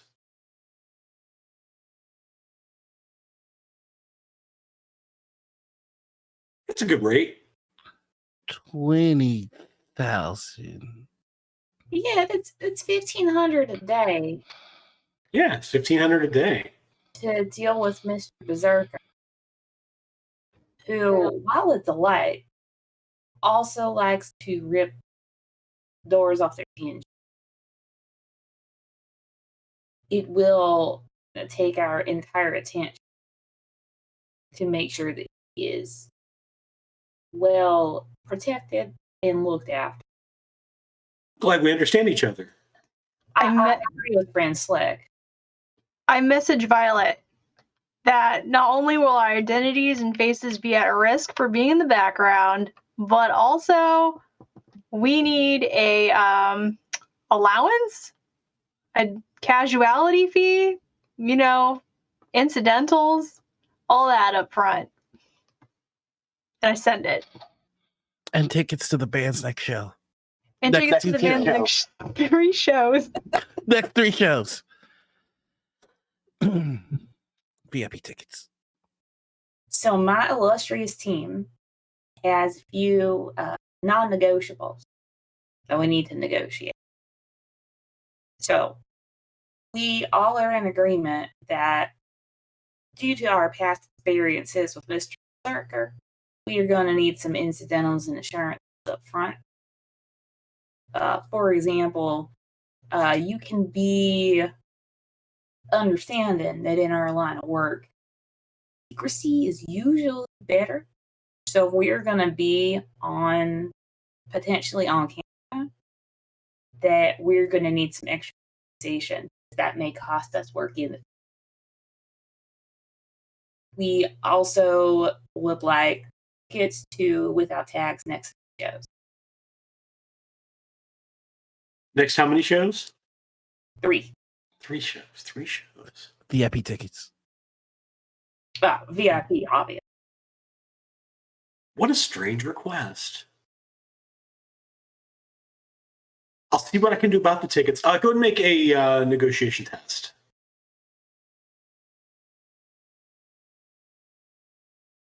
You're going to reimburse our receipts too, right? He tried to eat me out of house and home last time. You out of Stuffer Shack, was it? Yeah.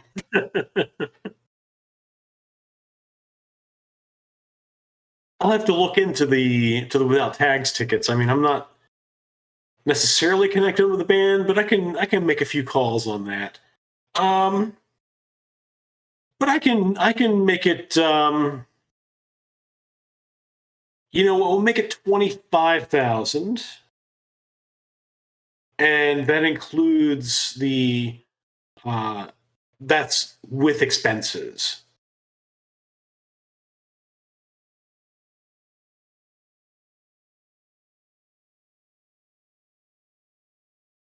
We'll keep our receipts in case that seems to exceed things.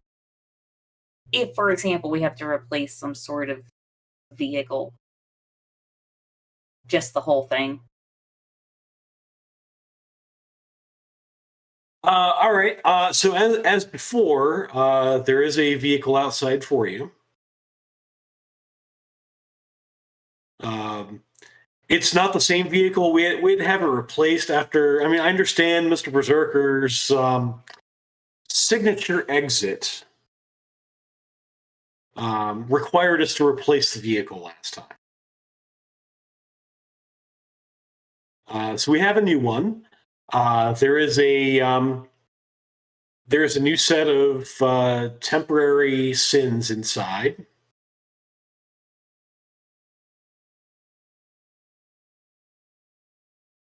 As last time, don't get arrested. These are not going to hold up under scrutiny. And you'll be also tomorrow night. you'll be guests at a private screening of Billy Redux for a group of Spin Global execs. It's the last pre-screening in advance of the premiere. And then Mr. Berserker should be flying in a couple of days after that. So what do we need to do at the event tomorrow? So the event tomorrow, you shouldn't have any official duties.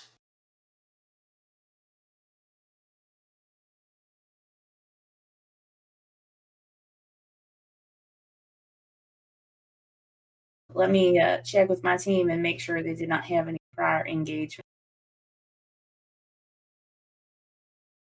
I'm already calling out of work. I also have to call out of work. I can't make it. I'm done. I have a job.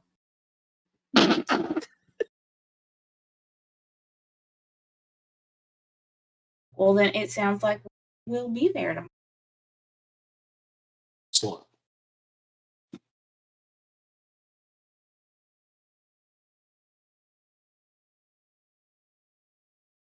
So in advance, he does slide over 3 cred sticks. The advance pay is 5,000 each.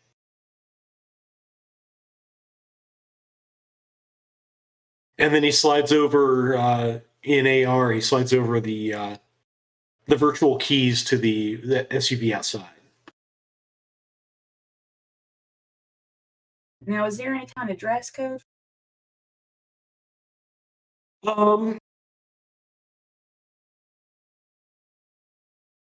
For the premiere itself, you'll want to look like security. There are hats and jackets out in the car, so you look like security. For tomorrow, it's more business oriented.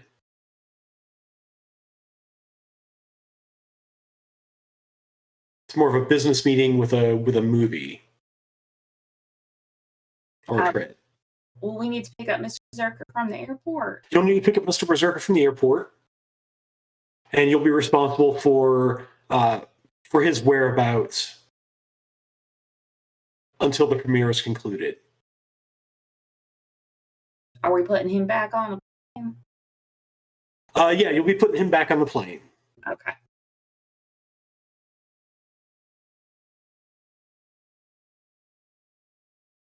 I mean, this job seems fairly easy enough. I think should be no problem. Easy money. This Berserker guy you guys keep talking about, I will leave you to discuss this. And he gets up to leave the room. I just treasure the 4 seconds I get to hear the band clearly before the door closes. This Berserker guy, is he I mean, he's not like his name sounds, right? Like we all pick names that we aspire to be. I'm not necessarily slick, but you know, I aspire to be. So I'm guessing he's like not. What's that saying, Violet? Is it a man makes the name or the name maketh the man? Oh, I don't know that one. You are what you eat, and he is what he's named. I eat donuts. Okay. Great. I'm sure he'll like us, like me. The rest of your teammates are so weird. You're usually okay. Okay. He's pretty cool. I kind of like him. He's just a hassle. Okay. I can handle the hassle. That's fine. He's very energetic. He likes to get his action time in, and will not let doors or walls. Yeah, all action all the time. Yeah. Okay. All right. I'm ready for this. And then I send you videos. Videos of what? So So Nobu sends you like the it must be the complete Billy Berserker library. So this is so you're getting this show, and I mean you don't have time to watch it right now, but this is Billy Berserker is probably a former Shadowrunner out of Chicago who made his name. Made his name in the Chicago containment zone back in the 2070s. One of his signature moves was walking away from an exploding building, and so his show is largely explosions and hitting people with axes and bows, with a side job punching people. It's all violence and explosions, and it is very popular. All right. Yep, that's cool. But apparently it was a sort of a web series or Matrix series that got picked up and syndicated, and now they're making a movie called Billy Redux.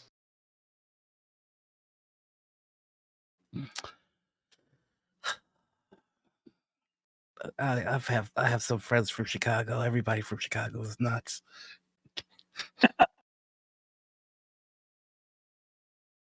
And then you do catch a clip, probably because Nova points it out, of what Royce Reeves was talking about by his signature move. It's whenever he wants to exit a vehicle, he doesn't use the door handle. He kicks the door, and the door either opens or is flung off its hinges. We are not taking my van.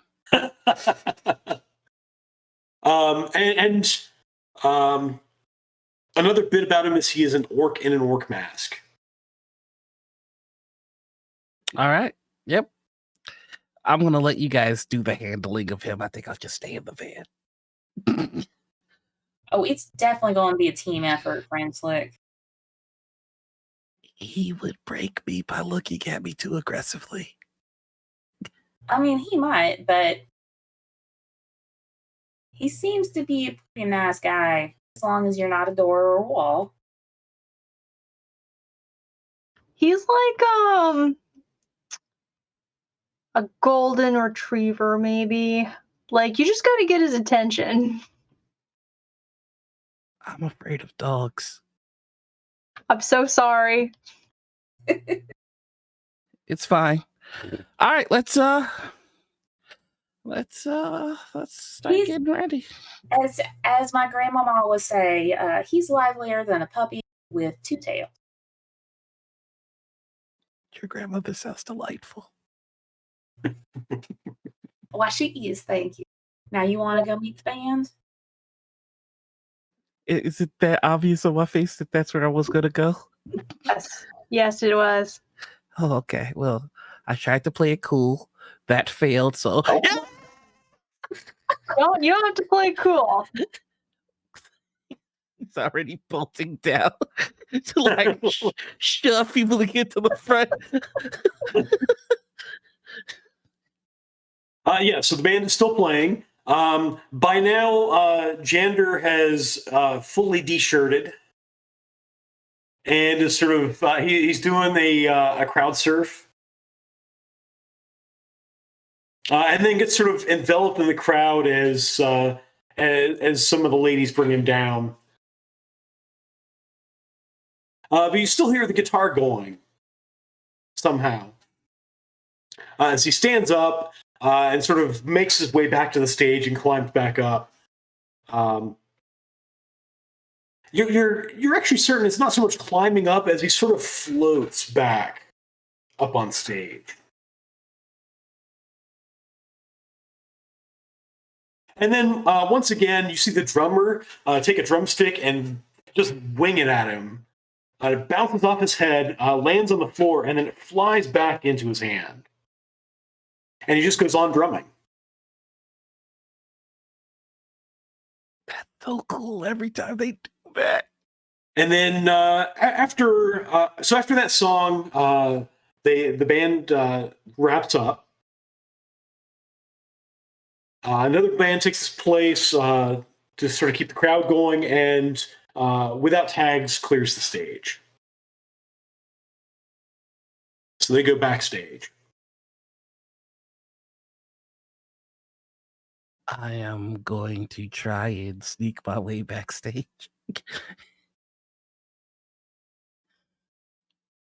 Do you have a how sneaking are you trying to sneak? Would you like to make a stealth roll?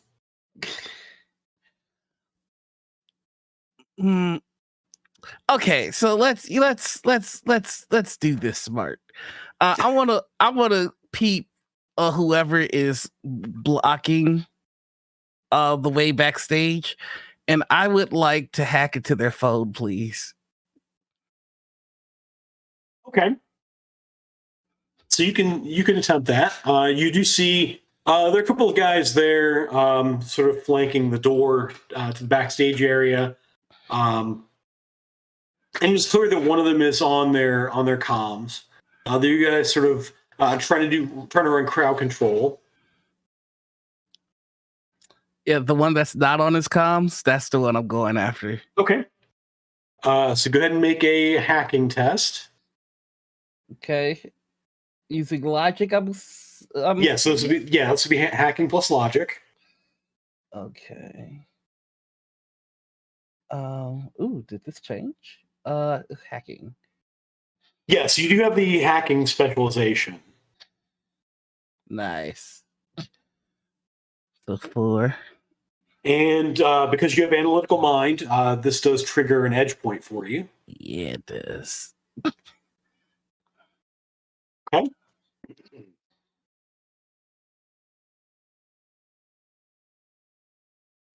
So if you're running Baby Monitor, you have an Overwatch score of 2. Mm-hmm. And what kind of access do you want on this guy's comms? I just need to be able to find out who their boss is and to spoof a fake text from their boss. Okay.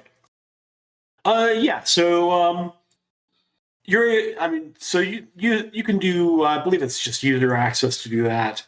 Mm-hmm. So you find out they're basically working for the band's manager, and you can go make another hacking plus logic test to spoof a command. Right. It is, and the text is gonna say, I need you and the guys up front now. We've got a situation. All capitalized.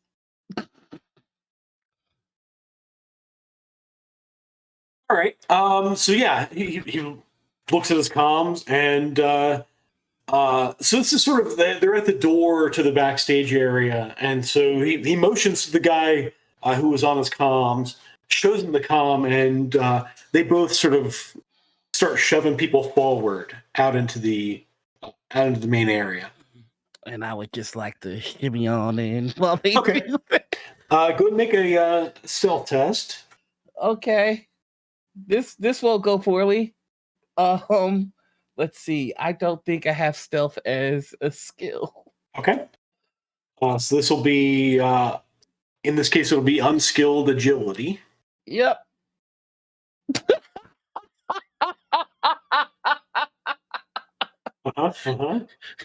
So you do have a 4 that if you spend 2 edge, you can make that into a 5, which will give you a hit. I'll do it. Yeah, let's go. Because you got 2 edge from your 2 logic tests. Yep. So you're just back to your starting edge. Mm-hmm. And that gives you 1 hit on stealth. And that is enough from your previous hacking attempts. And that is enough that you're able to shenanigan your way backstage. And it's relatively clear at this point. I mean, there are people sort of milling about, but nobody's really paying you much mind.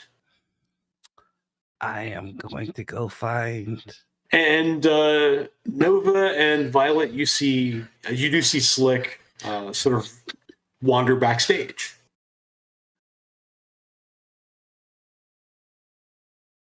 Well, Violet, do you want to go shopping for clothes for tomorrow, or like, I don't know? I ask casually as I just watch Slick thing. Well, I think that sounds like a fine idea. And I start casually walking backstage. Yeah, that sounds great. And then I message Slick, "Hey, want to go clothes shopping?" And then I follow Violet, but I'll go stealth, I guess.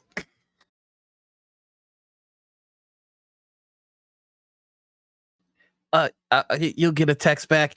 Yeah, I just had to run to the bathroom for a second. I'll be back. There's a line. We saw where you went. There shouldn't be a line in that bathroom. Shoot.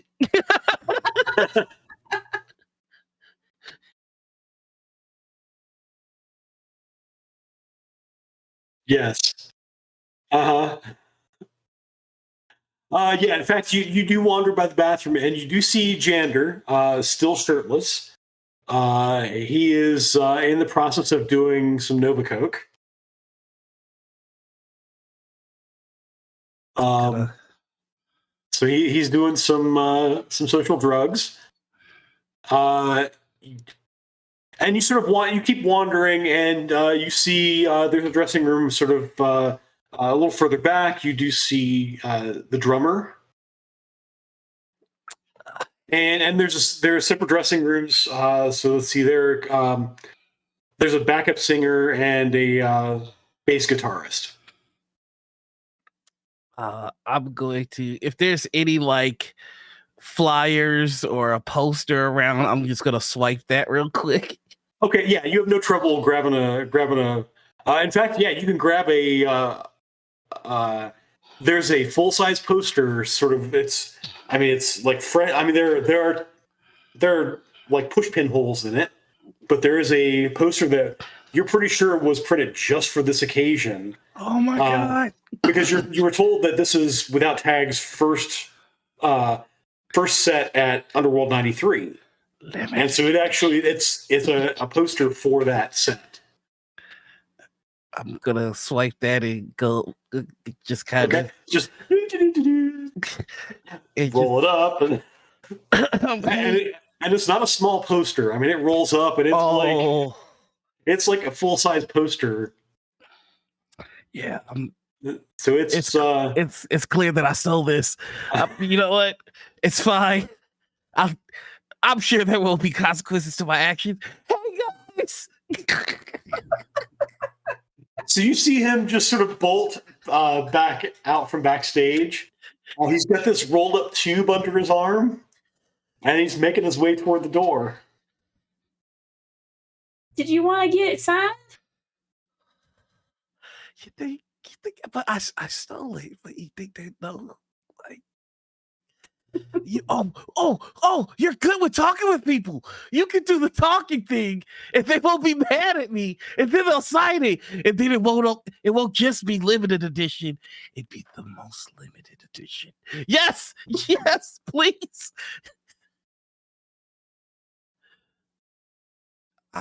I'll hack whatever you want. I'll hack the planet. You were going to do that anyway, friend Slick. So as Slick makes the sort of, it turns on a dime and is heading back to the backstage area, and you guys sort of meet up. We are at the 9 o'clock hour. So as we get ready to have another backstage encounter, we'll go to our first break.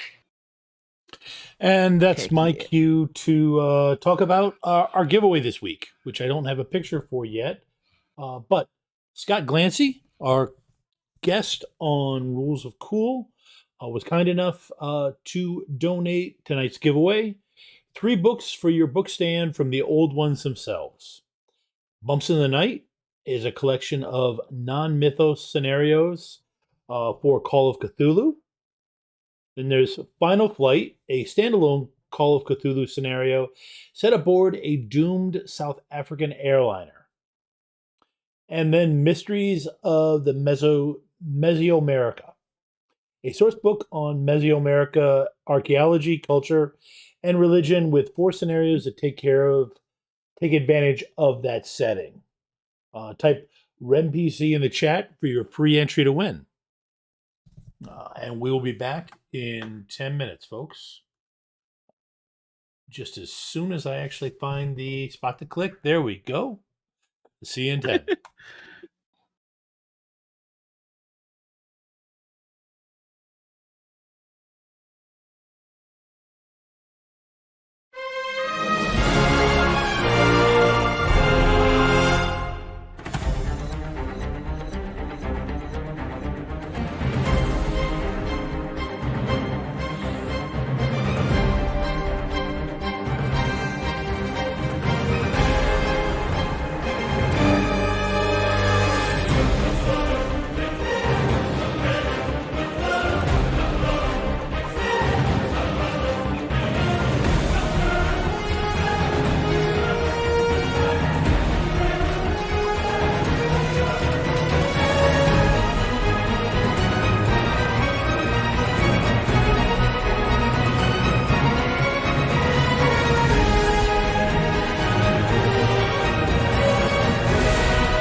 You get to play with us now, which is so exciting.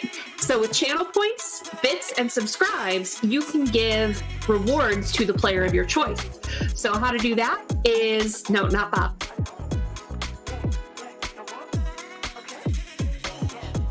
Channel points, I believe it is 500 points, gets you NERPs, which is +3 to any dice roll to the player of your choice.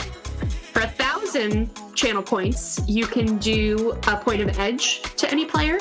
And for 2,500 channel points, you can do 4 edge to the player of your choice. Now for bits, for 100 bits, that's $1, you can do the NERPs. For 200 bits, that's $2, you can do the point of edge. Or for 500 bits, that's $5, get 4 edge to give to the player of your choice. And finally, again, the subs, if you subscribe, you can give 4 edge to any player.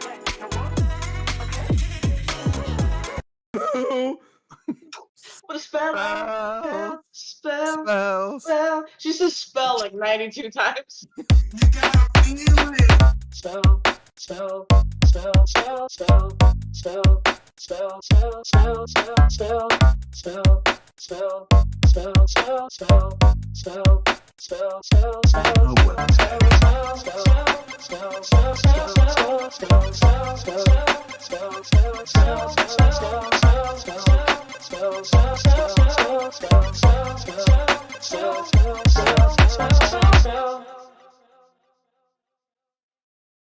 Ready to level up your cosplay game? Check out the Geek Forge on Etsy.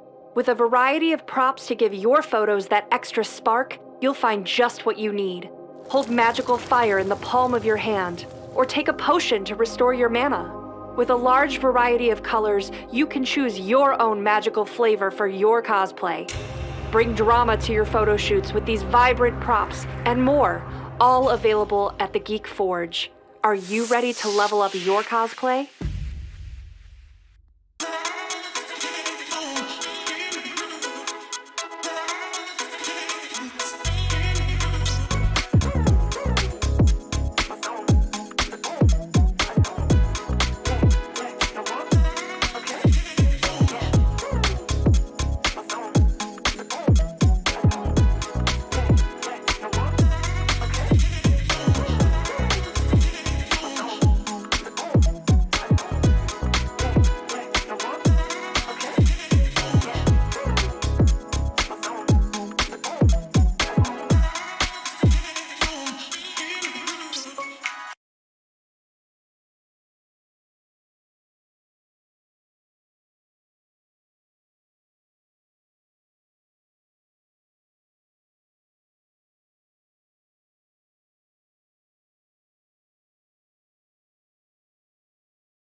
And welcome back.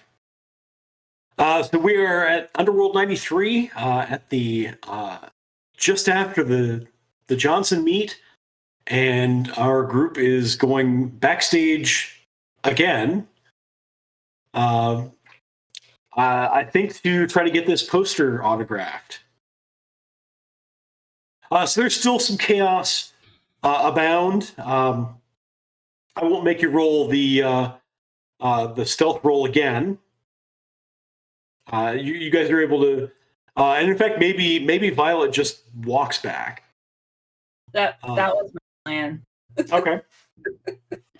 So you walk back, and you do see after a bit the manager's backstage. Says, Violet, nice to see you. Nice to see you too. You want to see the band? Yeah, a friend of mine is a fan, and I thought that he might enjoy meeting one. I'll see if Jander's out of the bathroom yet. CQ's in his dressing room. So he points down the hall to where you saw where Slick saw the drummer before. You ready, friend Slick? No, but I'll do my best. I'd like to put a reassuring hand on his shoulder. I won't scream. I promise. We'll go over and knock on CJ's door. He sort of looks over. Oh, Violet, come on in. I immediately scream. And so I didn't describe what he was wearing before, but he's wearing. So the drummer is wearing the Ace of Cups suit, which is this sort of high collar, floor length suit. But you can see sort of there are places where there's ventilation because he's a drummer, and you want ventilation in whatever you're wearing. And you can see there are various places around the suit where drumsticks are sort of placed.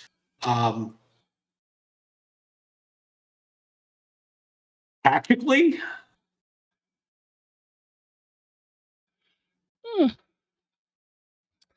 And who do we have here?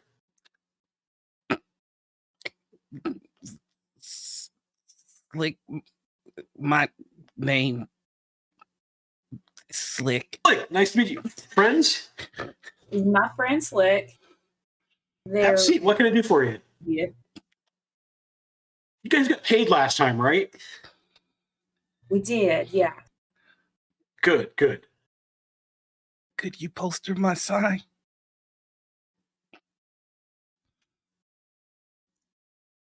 Sure. He sort of hesitates, like he's thinking, and you definitely get this, Violet. He's thinking, isn't that our poster? And he sort of mulls it over, and he's like, okay. So he takes it and pulls out he sort of goes over the table and pulls out the equivalent of a Sharpie and signs. Sort of signs closer to the bottom, leaving what he knows is going to be the space for Jander's signature. Oh my god, you think the rest of the band would sign it too?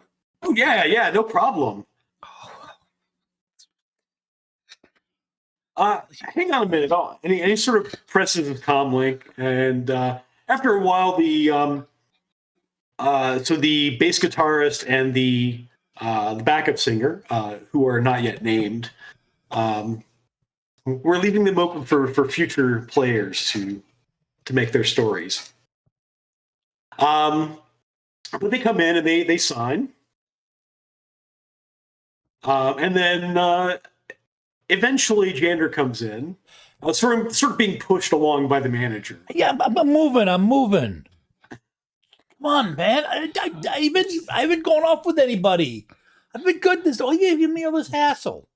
Oh yeah, this time. It happens, man. Don't ruin it. This is 93. Okay. All right, I'm up. Hey, Violet. Good to see you.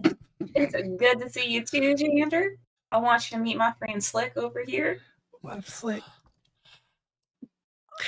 We're meeting. I'm meeting you. They're Okay. very excited to see you. Would you mind signing their poster for me? There's a poster. Okay, Violet.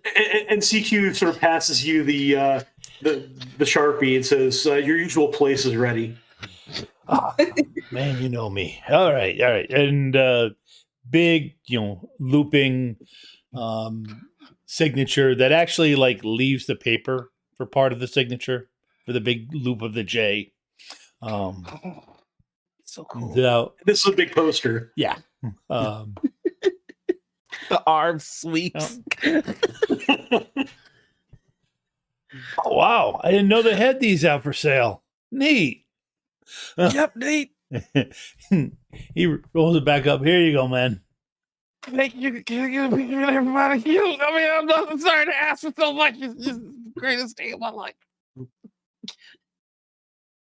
Okay. Yeah, sure. Hey, angry girl. You, don't talk to me. Just smile for this photo. Yeah, there's something there. Did you? Okay. Long story. Ask them about it later if you want. Yeah. Getting close. Yep. Oh, it's the most uncomfortable smile on Slick's face with like tears in it. It's the greatest day of my life. I snap a bunch of pictures for him, and then I try to make it so that CQ motions for you to get into the picture, and you see a camera drone sort of hover in. You can be over here if you want. No, I'm good. Right. Never mind. There's tension here. I don't know if it's the aggressive kind or the other kind. No. It's fine. As I look at her, CQ says, and sort of whispers in your ear, Slick. Maybe not publicize this too much if you want to keep your ID secret. Oh no, this is just for the van. Nothing leaves the van. Perfect. Okay. I'm gonna cherish these pictures. I'm gonna cherish this poster. I'm never gonna watch this shirt, which wouldn't really necessarily be that difficult. This has been great, everybody. Glad you guys started selling these. I definitely purchased it legally. Since you're a friend of Violet's, and he looks and the drummer looks around. He grabs a T-shirt and hands it, sort of thrusts it into your arms. We don't have them from here, but this is our last concert tour.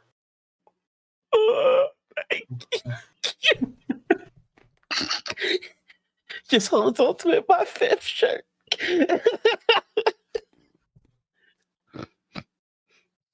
I would kill for y'all. Okay. But thank you so much for helping me with this Violet Nova. Whatever y'all need. They're so much nicer than the other ones. All right, y'all have a good night now. Oh yeah, thank you so much. My forum is not gonna believe this. Have a good tour. Thanks. I guide Slick away. Bye, angry girl. Bye, slut. Is the song "Angry Girl" about you?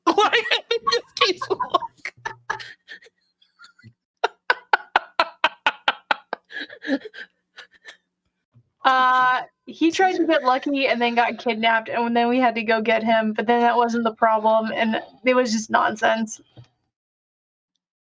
Yeah, that's what That comes from anywhere, friend Slick. What?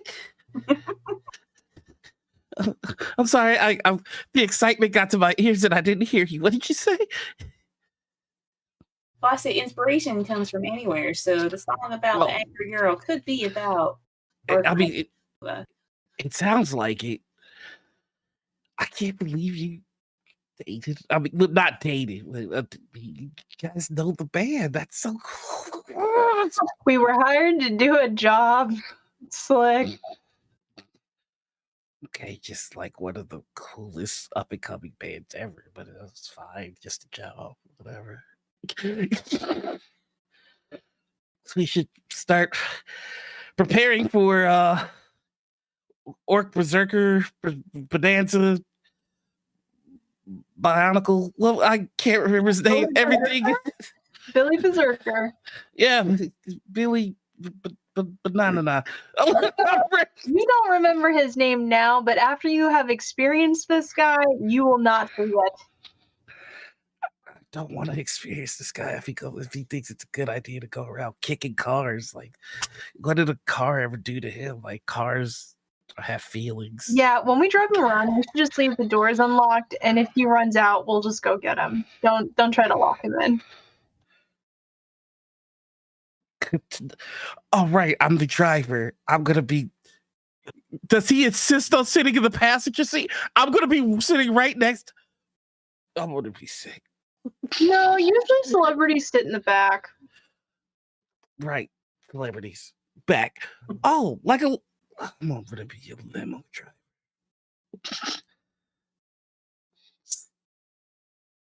No dignity in it, unless I get one of those little hats. You'll be like, what's that really old movie, Baby Driver? Oh, I love that movie. Yeah. Okay, yeah, I could do that. I mean, you guys haven't even really gotten to see what I can do behind the wheel. It's disgusting. Well, this might be your time. It'd help if I had all 4 doors, but we'll see how that goes. Well, it sounds like we're going to start with all 4 anyway.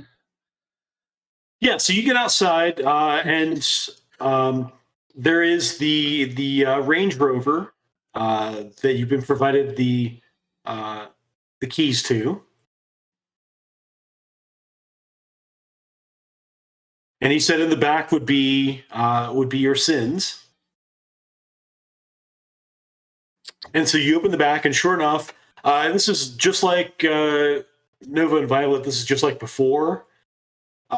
There's a bag there for each of you, and a couple of other bags sort of laying around, and each of them has a security cap and jacket, and it's got a sin. Yes, so we've got a couple of people wearing security hats on stream. This is why.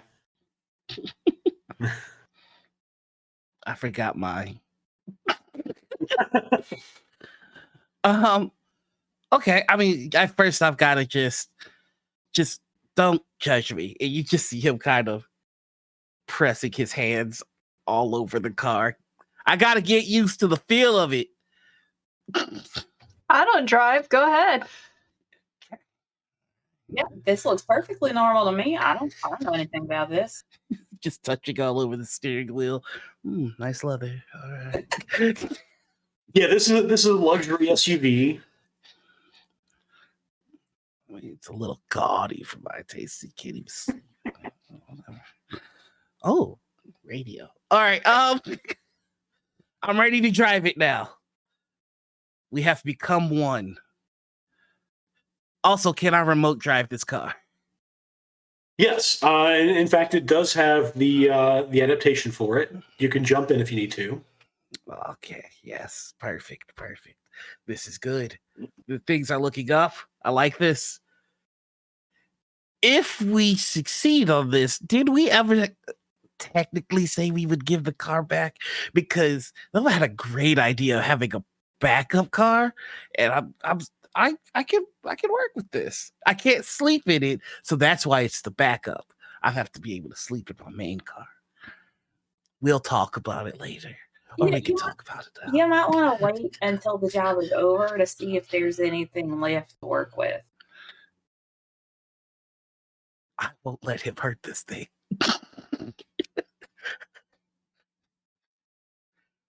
Can I open the doors from remote control? Yes.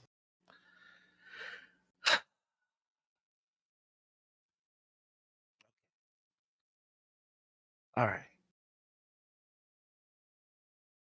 I'm good and ready. What else do we need to prepare for? What else do we need to do? I think you just gotta get outfits for tomorrow and then show up to that premiere. Right. Outfits. Do we have to dress like fancy? Because I got a new shirt that I can. It's clean. Pinky said it was business tomorrow. Is that correct, Violet? Yeah, he said it's like a business meeting with a trid instead of a regular trid premiere. So some sort of, we might want to scope out. I know we're not supposed to be working tomorrow, Tech, but we might want to scope out the area anyway. Since he said there was going to be some rad folks there, and I think there's still some corporate drama around those folks. So just be prepared. So we should do a background check on attendees? Maybe not necessarily. I was thinking more just like the layout of the place and what's nearby in case we need to get cover or something else. But that's up to Fran Slick because I do not know how to operate any of that. Well, I need to break in this chair anyway, so I can just take a quick look at the guest list. I mean, it wouldn't be too hard. I mean, anything for you guys. The best. I love you. He just goes up to VR. So yeah, I'd like to see if I could get a look at that guest list. Okay. So I'll ask you for a matrix search. So that'll be a computer plus intuition. Okie dokie. Computer plus intuition.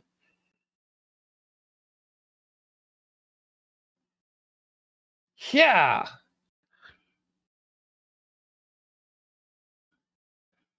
A 5.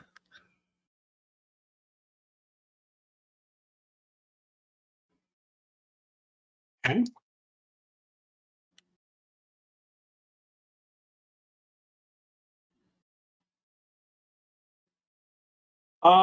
Yeah, so it doesn't take too long to figure out.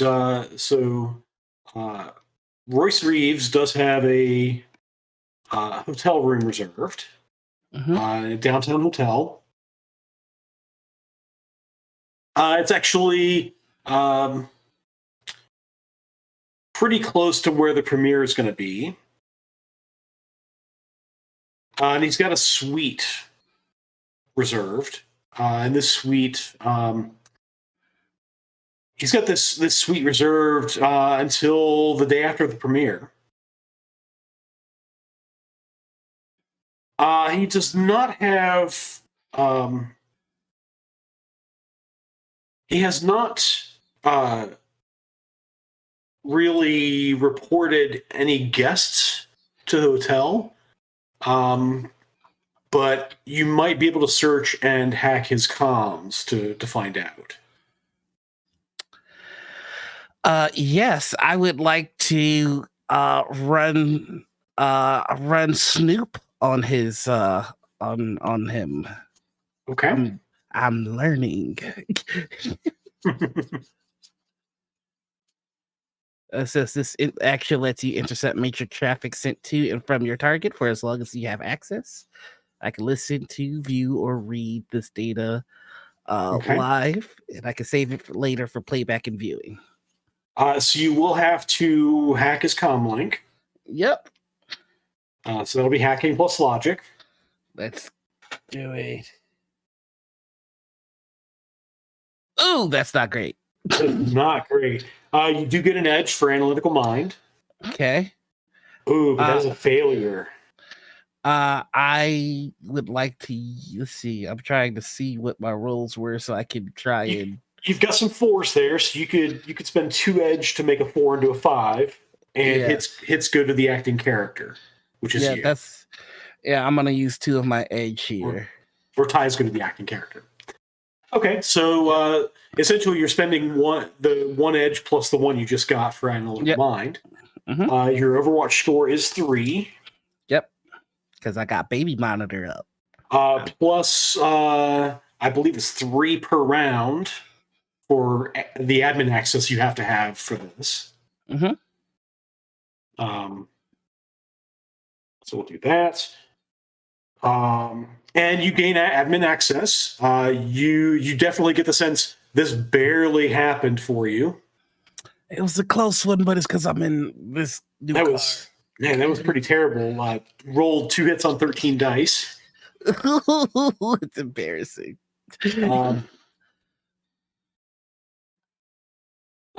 So then I'm going to need another hacking plus logic test. This is for the snoop action. There we go. Now we're cooking again. That is more appropriate. Gotta add a little tension. That's all. Okay. So your Overwatch score is now 8 plus 3 per round. Mm-hmm. And we'll say it takes you another couple of rounds to. I'm actually going to need a. Nope, that's included in the snoop action. Okay. So you're able to sort of grab info from his comlink, and after maybe a round or two, you're in no danger of being converged on. You're able to downlink some of his data, and what you do find, as soon as I find the names here,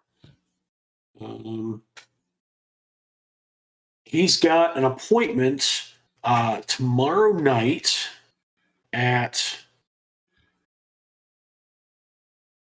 we're going to call this 1700 on the 5th, which is tomorrow evening. It says dinner and pre-screening.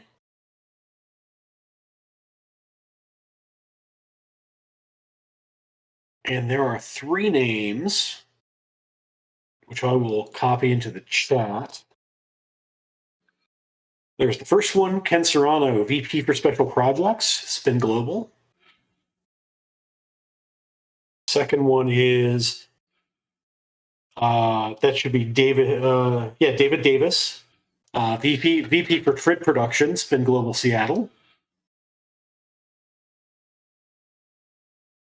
And Alyssa Rowland, VP for Advanced Marketing, Spin Global Seattle.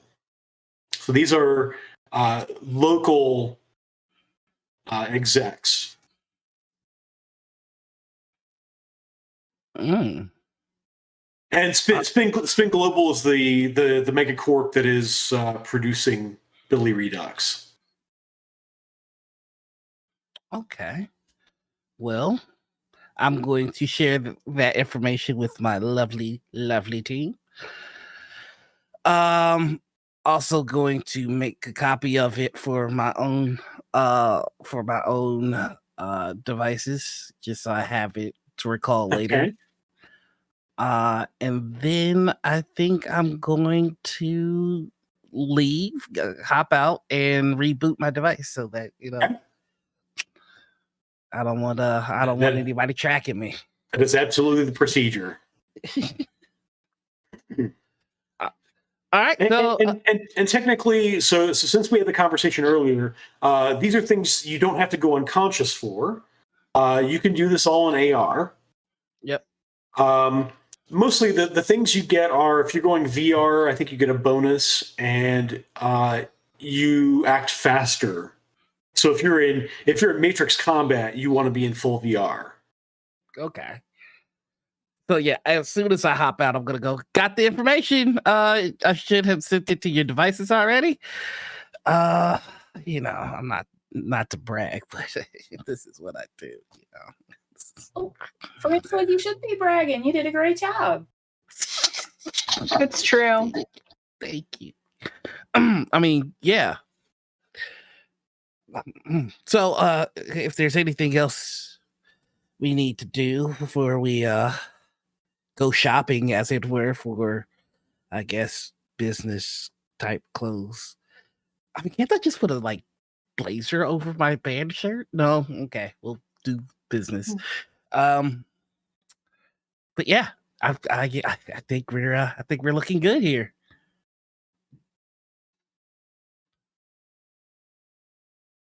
I like the way this car smells.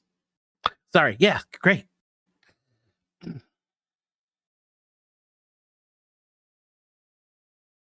Cool. Can we do some hand waving? We do some shopping? Absolutely. Yep. Yes, you can go do some shopping. And so you do some business attire shopping, and it's going to cost you. If it's just basic business attire without armoring or anything, it'll cost you, we'll say 200 nuyen each. What if I want the armor? If you want armor clothing, you're going to want between 5 and 1,500, depending on how fancy you want it, or if you want like something really, really special out of firing squad, we can arrange that as well. I want something that'll take a bullet for me. Okay. So yeah, the armor clothing and action to your business clothes are in the main book. Their defense rating +2. They're probably not what you're wearing now. What armor? What's your armor right now? What armor is listed for you?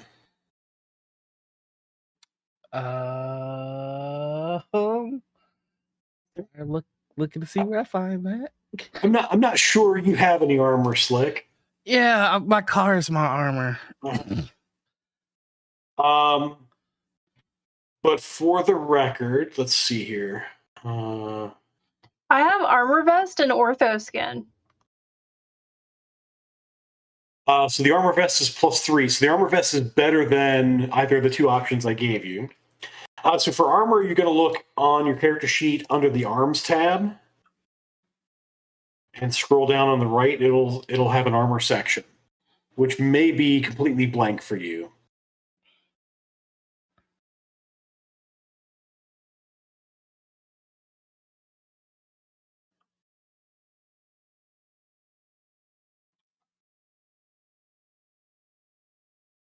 And if you want something really good, you can spend. You can buy Armante for like 5,000 nuyen.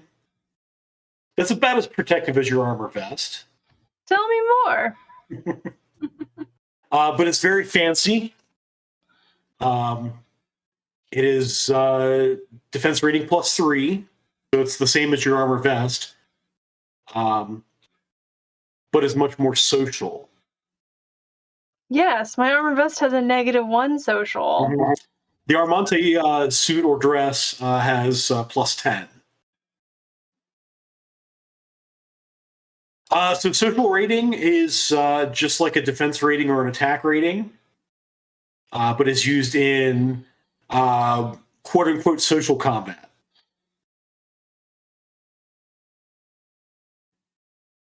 So unlike an attack or defense, when you roll opposed social skills, you compare social ratings.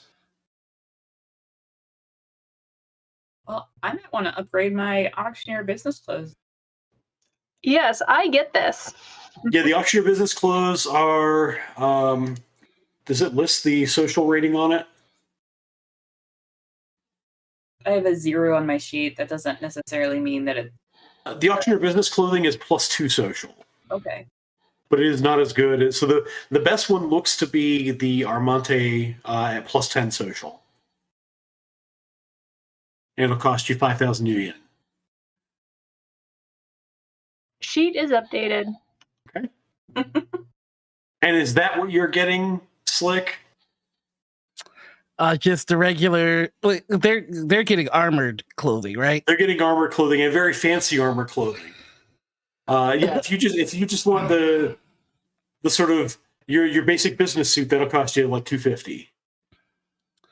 Yeah, I'm just gonna get a basic suit. Okay. There's probably something else that if he has to be kind of closer to the field that he might want to get. That's fair. Yes. So yeah, he's just gonna get the regular suit. But it is gonna be a nice a black suit jacket, a black shirt, and a silk black tie. And nice shoes for once. Okay. You could tell he's very unused to this because he's slipping and sliding all over the place. So you're taking a little bit of fashion tip from Mr. Bell, except Mr. Bell has a green tie of a shade that you have not seen, that appears to be not available in ties here. The shade of green in Mr. Bell's tie is unusual. Honestly, I don't think I could pull off Mr. Bell's, let's say, swag. I can't smile and terrify you at the same time. I can't ask you how your day is and send a shudder down your spine. So yeah, he's just gonna get that. I think he is going to look into a drone just so he could follow along without leaving the car, if that's at all possible. There are all sorts of drone options that we can explore.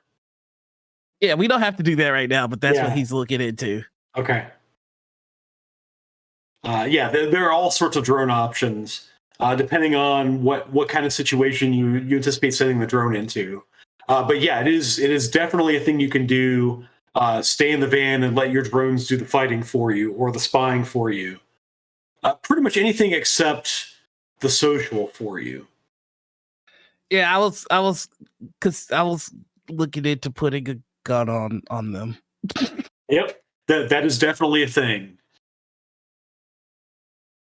But yeah, that's something we can look into offline. Yep. Let's see. So, you have completed your clothes shopping.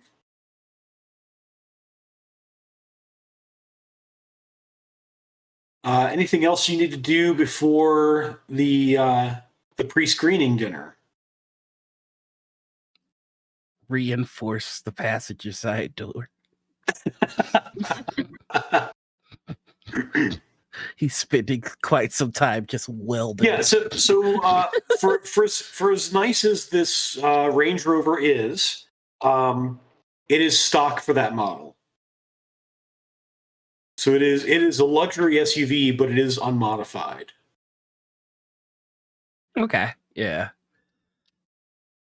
Yeah. And as you're becoming one with the vehicle, you do definitely notice there is a little placard that denotes that it's a rental vehicle. If only somebody could hack the registry.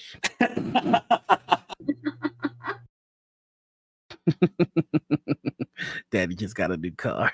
All right. So that's I think that's what I'm working on.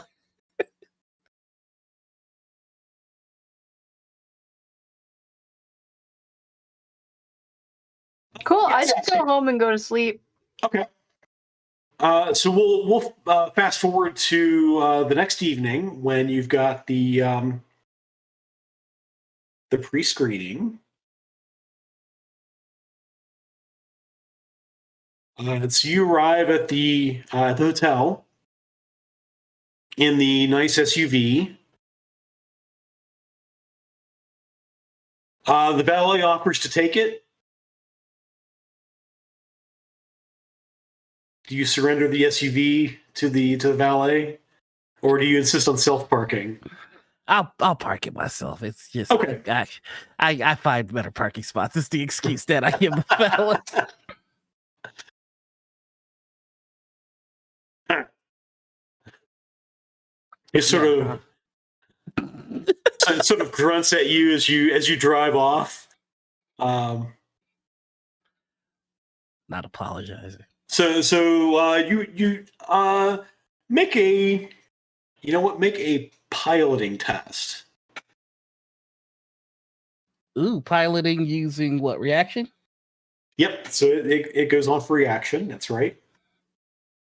3 hits. Yeah. So with 3 hits, this is not really a driving test so much as how good a parking spot you find. And with 3 hits, it's one of those things where there's like a parking garage next door, and you pull into this sort of into the row, pretty much right next to the passageway to the hotel, just as someone is pulling out of that spot. It's one of those things, they pull out of like the primo spot, and like 5 seconds after you've taken it. Hey, once I get into the parking garage and I have to take that ticket, I'm just going to whisper to it, "I'm not going to pay for you." And I get into the spot. I think Slick became a Decker out of pettiness. But yes, that's All right. I get into the spot. Yeah, so you get a nice spot, basically attached to the passageway to the hotel. So you then go to the hotel. You're sort of shifting around in the business clothes you're not used to wearing, and the 3 of you go up to. So the 3 of you are flagged for permission to go up to the suite. And sure enough, you get up there, and there are 4 people there. There's Royce Reeves plus 3, and he sort of introduces you around to each of the 3 named individuals that you have names for. And what they're doing now is not so much dinner as it's sort of an hors d'oeuvres and drinks sort of thing. But you do definitely get a sense that this is corporate. So I'll ask you for a judge intentions test. This place is so fancy, it's making my neck itch. Judge intentions. Mm-hmm. Ooh, So it'll be on the next to your attributes. Oh, There should be a judge intentions button. I see it. Okay, 3, 2, 3. You know, the Thursday night Roll20 norm of 3 hits. But to be fair, that's kind of average for the number of dice you guys are throwing. But still, it's 3 hits on a Thursday night.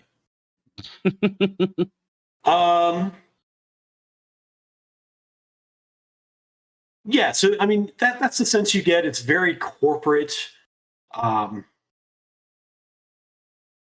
The 3 VPs are very polite, but aside from that, they don't pay you much mind. They're paying more attention to Royce Reeves, and as you guys sit down on the sort of sofa arrangement to watch the movie.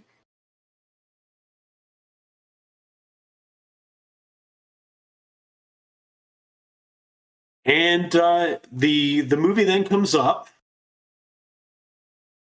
and it's sort of the screen goes black, and you get these sort of it's the lettering comes in. It's a Spire Enterprises production of a Royce Reeves Trid in association with Spinrad Global. William D. Berserker is Billy in Billy Redux, and it flashes up. The events in this story are true. And then I'm going to ask each of you to make a composure test.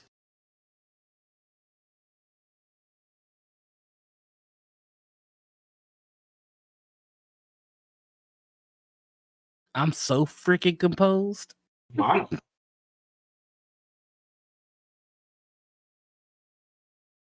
You know, that's kind of appropriate.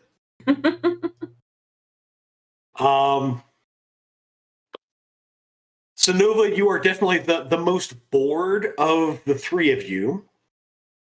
And as you guys sort of glance around, you're the most bored person in the room. This is not Billy Berserker. The guy looks like Billy Berserker, but this is a 3-hour movie in which Billy Berserker does not lay one hand on a weapon, there is not a single explosion, and he does not say one single word of dialogue. This movie's not canon. This is the most un-Billy you have ever seen. It's like a Steven Seagal flick. Oh, wow. And it sort of, and it gnaws at the back of your head more and more as the 3 hours of this goes by. After 1 hour, I've slapped my hands down in the armrest, and I've gotten up, and I'm shimmying out of there. Okay. So you don't even try sneaking out. You just walk out. Just walk out, man. Okay. If I see Nova leave, I'll probably get up to follow, just to make sure everything's okay. I'll check to see if the executives are paying attention to us before I also leave. Let's see. With 3 hits earlier on, 2 hits earlier on Judge Intentions. You're not sure. They don't overtly look at any of you. They seem to be still in the. They're like glued to the trid, and they seem to not be paying you any mind.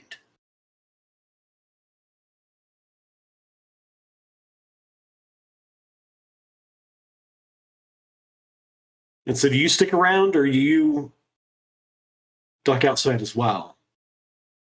I am gonna peek my head out, make sure that Nova's okay, that she's not sick or something like that, and see that Slick is also over there with her, and then stand near the back, just to try to keep a foot in both worlds, basically.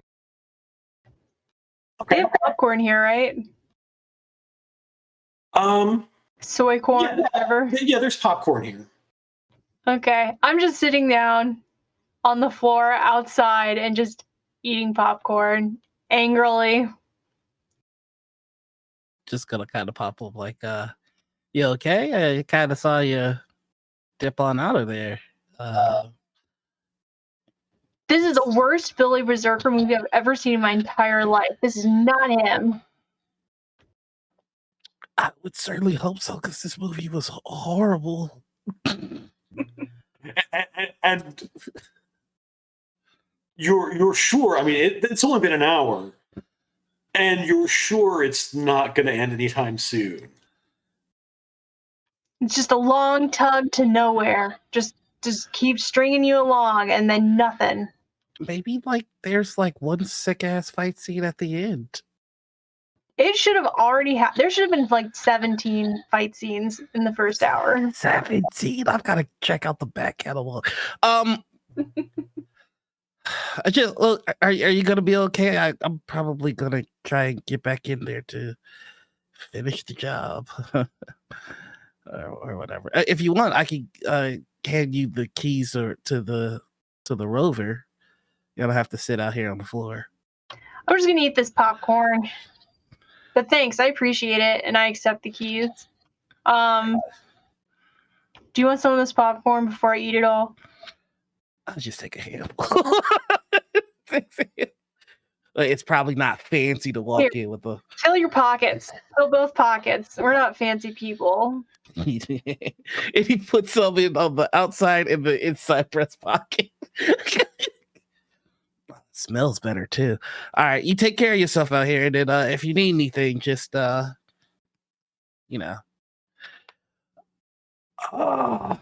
thanks again for helping me get the autograph poster. Okay, bye. Bye. Heroes let you down. He doesn't say anything to that. Just keeps going. So this is the conversation. So you now notice as you turn to go back in, Violet is standing there. Hey, Violet. No, Y'all all right? Nova just doesn't like the movie. Apparently, there's supposed to have been at least 17 fight scenes by now, but it's just boring dialogue. It is a lot of talking, but not from Mr. Berserker. It's a little strange. Yeah, is he here? Now he's supposed to be on a plane coming in. We're supposed to go pick him up. I think after this from the airport. Do I still have Billy's contact info from last time? You would. Okay, I write out a very long message. Hi, Mr. Berserker. This is me, Nova the Kid, and I put the kid in parentheses and quotation marks. Yeah. I'm at your premiere thing. I don't like it. What's wrong with your movie? Are you a sellout? Oh. Sad emoji face. I don't know what's going on. I hate it. Okay, see you soon. We'll talk. Bye. Send. As we hit send on that, perhaps the saddest text message ever. We have hit the 10 o'clock hour, so we'll go ahead and take our second break.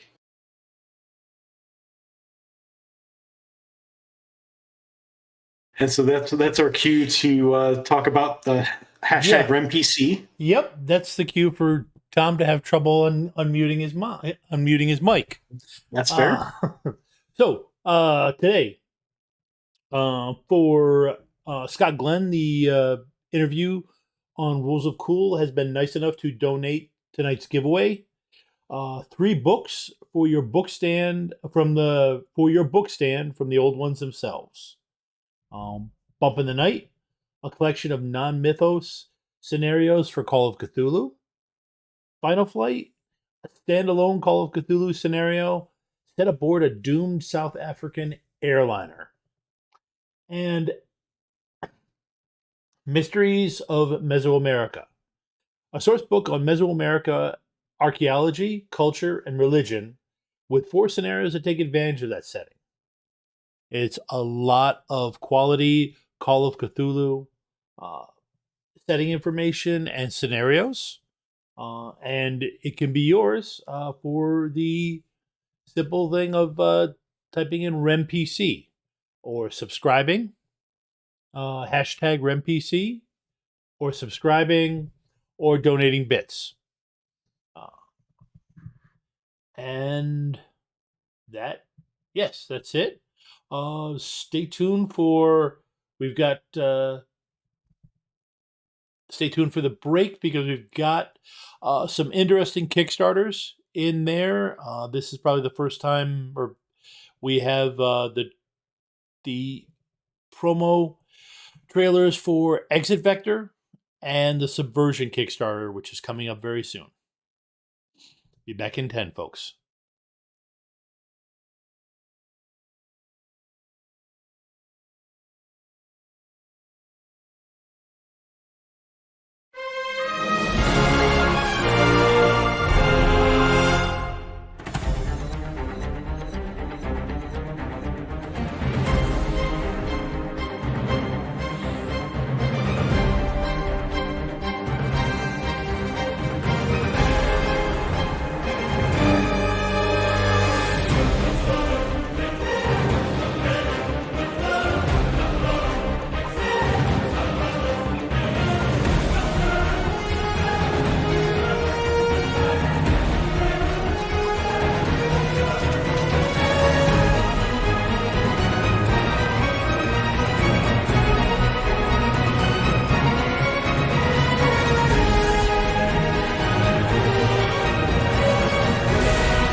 play with us now, which is so exciting. So with channel points, bits, and subscribes, you can give rewards to the player of your choice. So how to do that is, no, not Bob.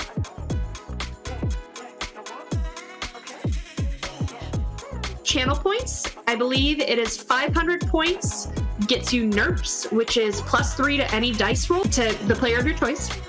For 1,000 channel points, you can do a point of edge to any player. And for 2,500 channel points, you can do 4 edge to the player of your choice. Now for bits, for 100 bits, that's $1, you can do the NERPs. For 200 bits, that's $2, you can do the point of edge.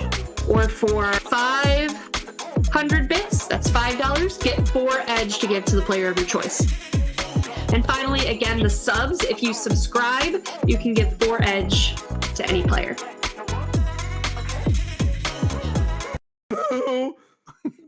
What a spell! Spell! She says spell like 92 times. Spell.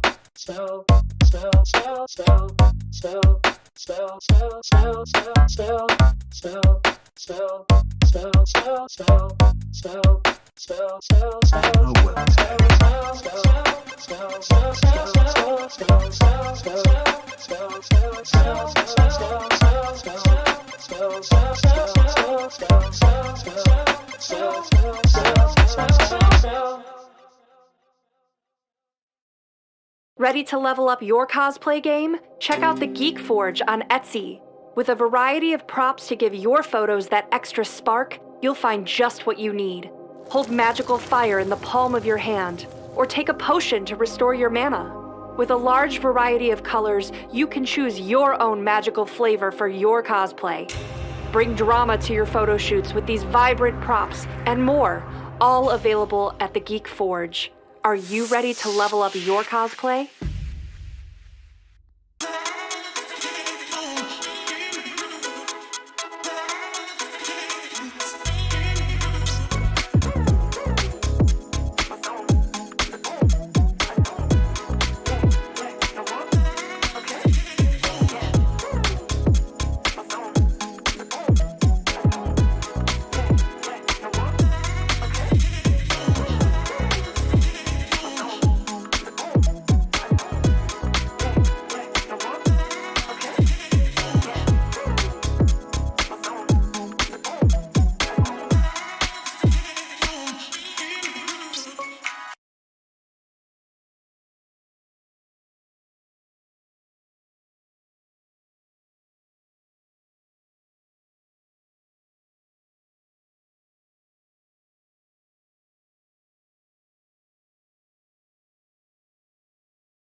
Yeah.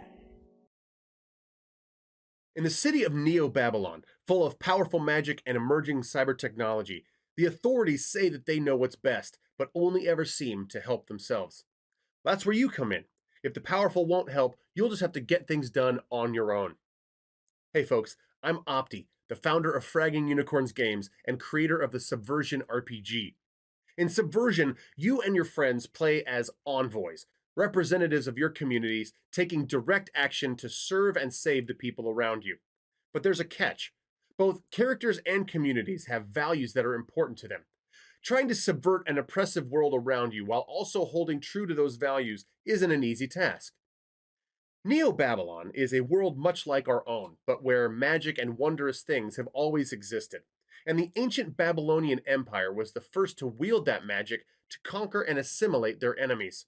Now, in Neo-Babylon, communities struggle against oppressive arcane elites, faceless corporate masters, and all kinds of authorities that have boots aimed at their necks. So if you want to play a game where you can encounter wondrous creatures, breach computer systems, bend magic to your will, search out lost civilizations, steal from the rich, and give to the poor, Subversion might be for you. But if you're looking for a game where your values truly matter and building up your community is just as important as destroying unjust systems of control, Subversion is absolutely for you.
And welcome back.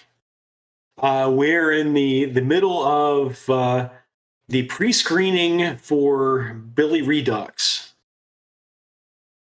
And Nova has just sent the saddest text ever to Billy Berserker, asking him basically, is he sold out? Your movie's so bad.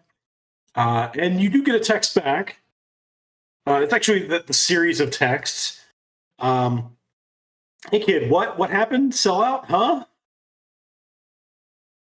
I'm sorry, we put like a ton of explosions in that movie.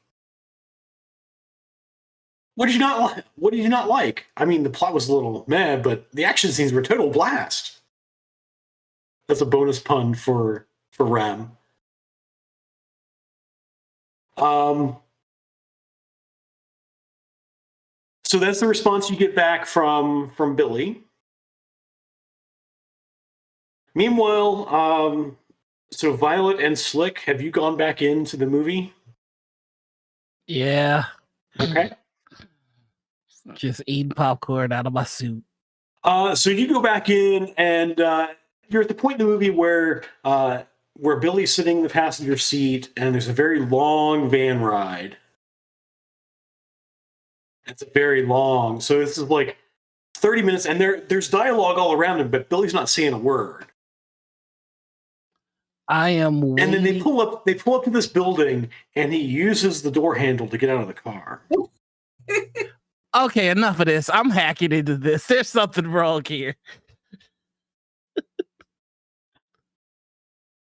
So you're gonna hack into the Trid?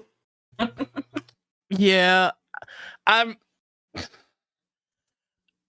this is the movie premiere, right? So I want to go into the studio's server. So this is the pre-screening. So Pre-screening. Ostensibly, this will be the version of the movie that is shown at the premiere in about a week's time. Yeah, I don't believe that this is the real version from everything that I've been told. So I want to see if anywhere on the server is the movie that that you expect. Yes. Okay. So there are a couple of there's a question here. You're hacking the hotel, or are you hacking the Are you trying to hack like Spinrad? Because that's a big deal. I don't think that they would have brought the original to the hotel. You know what? I'm gonna try the hotel first. Okay. From what you've heard, Royce Reeves is the producer of this film. Okay. So yeah, I'm trying to get into his personal server to see if I can find this movie. Okay. So you can hack the hotel, or you can hack Royce Reeves' comm again. I'm gonna hack his comms and try and get it to like his equivalent to a Google Drive. Okay. Yeah. So this will be a little more involved than just a snoop this time. Yep. Let's get into it. So we're gonna start with getting access. All right. Hacking logic. And while you're doing this, you get a text that has appeared in chat from Nova. Can you get me a copy of this garbage preview? Oh yeah, I got you. It's text you get back. There we go. Okay. 3, 4.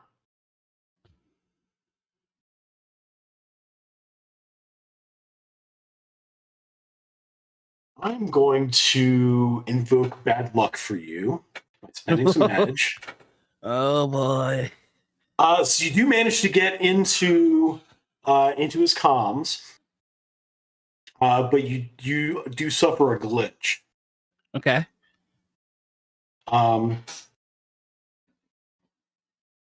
And so he's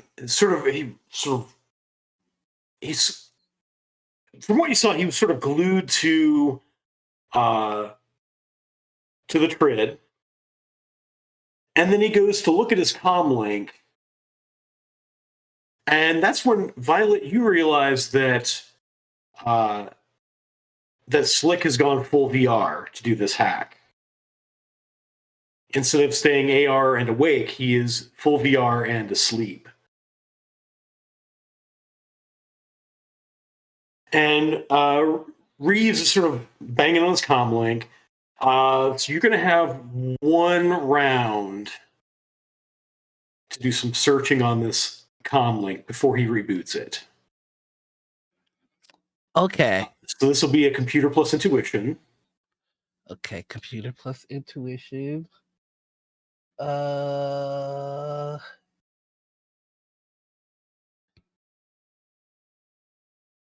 Okay. What I would like to do is yeah, I'm looking for this film. So I suppose so he's got a copy of the film. Mm-hmm. And it is the film that, I mean you download a copy of the film. Right. And at that point, you download it basically just in time that it shuts off. Gotcha. Okay, if he shuts me out, then I'm out. So I got a copy of the movie. So he does a reboot of the device, which boots you out. Okay, cool. So I'm gonna send the copy over to Nova, but that's the version we're watching. Like, I know there's the real one somewhere, but that'll be another day. Another day. I message Billy back and I tell him this is what they're premiering. This is what they're gonna show when I send it. So you send it. You send the copy of this Trid to Billy. Okay.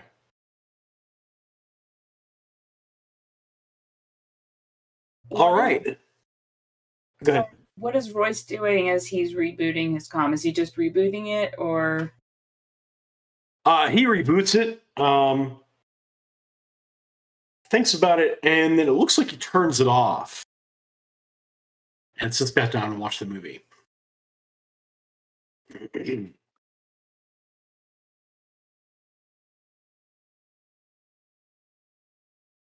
All right, I was ready to run interference for Slick if.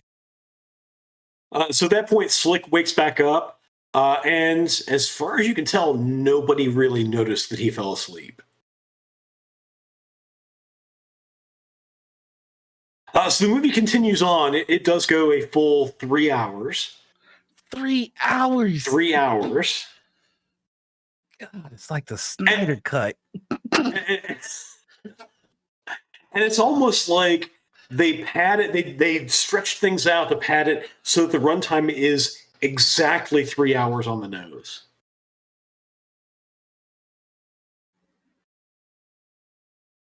And then the movie ends, the credits roll,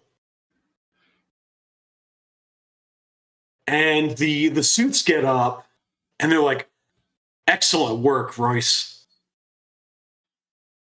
Looking forward to the premiere." And they shake hands, and the three suits leave, walking right past Nova as she's sitting out in the hallway.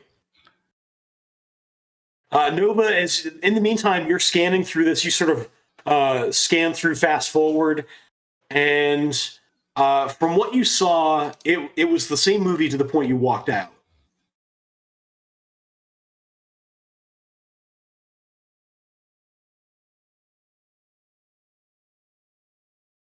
How disheartening. I want to hop out and just walk over to Violet and go, "That was 3 hours I'll never get back." That Excellent movie, folks. Can't wait to see this hit the big screen.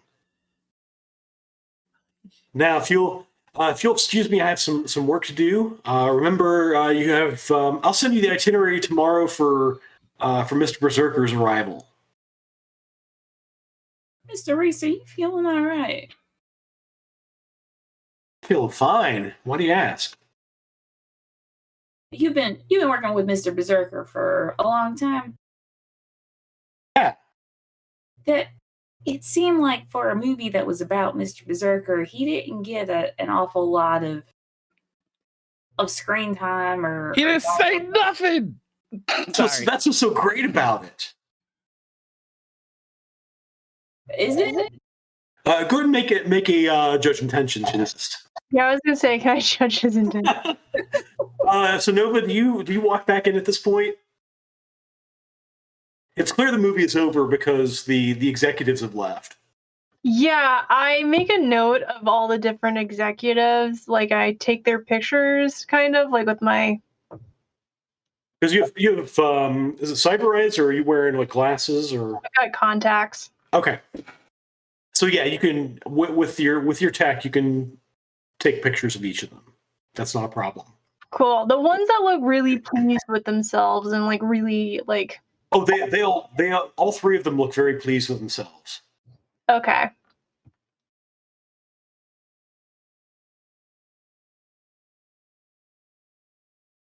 See here.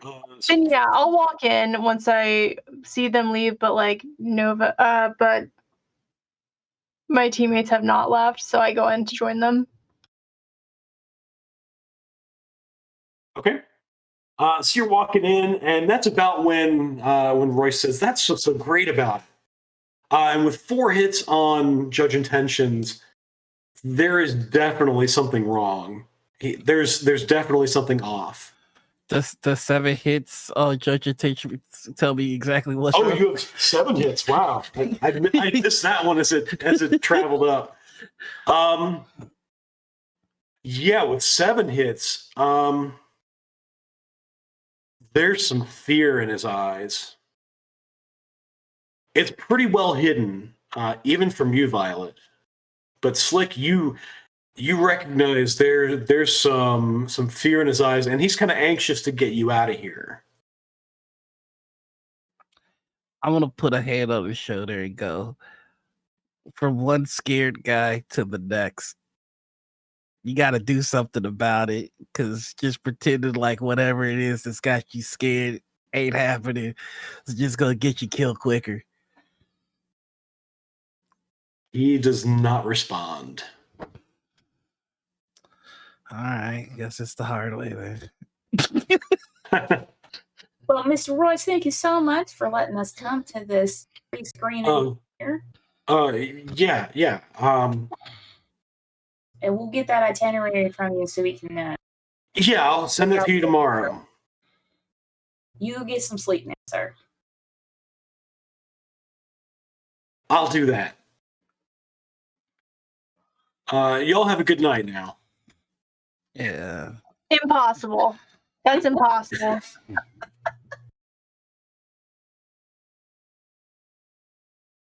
And so with that, he sees you out.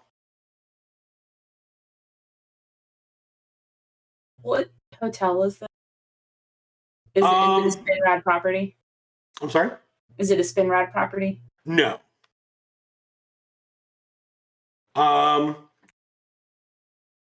We'll say, in fact, it's the same Hilton in downtown that. No, that was the one in Bellevue. There's a Hilton downtown that this is.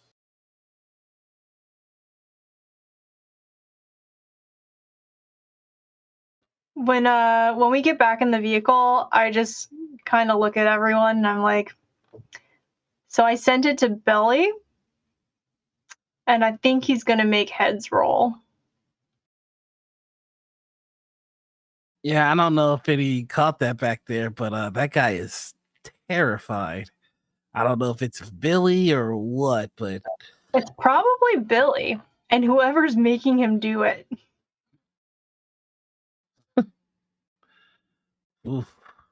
Slick, when you were looking into Mr. Royce, I know that you remember, or did you come across who Lawyer is at this? I don't believe I came across his employer, but I did come across some of his cohorts. I'm not gonna lie to you all. My intentions tonight in the van was to just see about getting back into his files and putting a data bomb in on that movie, so that the next time somebody tries to open that abomination, it is destroyed forever. No one should have to sit for 3 hours for bland dialogue. No. Basically, take the data bomb up front. That would have been really good. I'm just gonna tuck it away in his programs the next time he tries to do some kind of premiere or something, and somebody opens that file, the file's deleted. Their network gets a little stickier. No one's any the wiser. I can't, in good consciousness, let somebody else sit through this. We might have to do that. But also, I send the photos of the guys that I took, the pictures of them, and then, yeah, these are those execs that you pulled information on earlier, right? Yeah. Yeah. Him. I suspect they're trying to ruin Billy's career. I mean, this would do it, because this is my first Billy movie, and I don't know if I've got another one in me. Wow. I can't do it.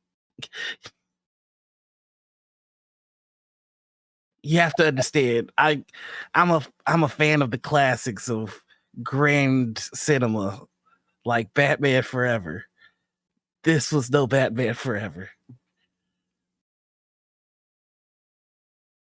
Batman for never, huh? And so with that, as you guys wander down to your primo parking spot where the Range Rover is parked, and you kind of wander like you've been hit with something, as you think about how you've spent the last 3 hours of your lives. And we're going to stop there. This will be your last chance to type hashtag RemPC in the chat. for tonight's prizes. We'll have our drawing here in a moment. And in the meantime, let's go around the table and do introductions. So we'll start with, we'll go clockwise here. We'll go with Jen first. Hi, I'm Jen. I play Violet here on Thursday nights for Jen TV, our stream here. I also play on Tuesday nights with Mr. Loper as the game runner for Chicago Missions. We're starting season 8, I believe, in 5th edition. I also own and run the Geek Forge, which is one of the cool commercials that you see while we are on break. So, new year, new cosplay. Come check us out and let us help you out. On season will be here before you know it. Mm-hmm. Oh, that's probably me. Hi, everybody. I'm Noir. I go like he, they. Tonight I play Slick, the Decker, who's just doing his best. And tomorrow you can catch me right here on Gen Con TV for Table Takes, where we talk all things TTRPG news. And it's not like there's anything major happening in this space. So, oh my gosh. I'm sure we will have anything to talk about. Hi everyone, I'm Amber. I play Nova, your disgruntled Shuffer Stack employee. I'm getting my words mixed up today. Sorry. I'm also in Bob's Tuesday game. You can check us out there. Please come hang out with us. It's pretty fun. And I just want to say to all my fellow Asian Americans out there, Happy Lunar New Year. I hope you guys do something fun this weekend.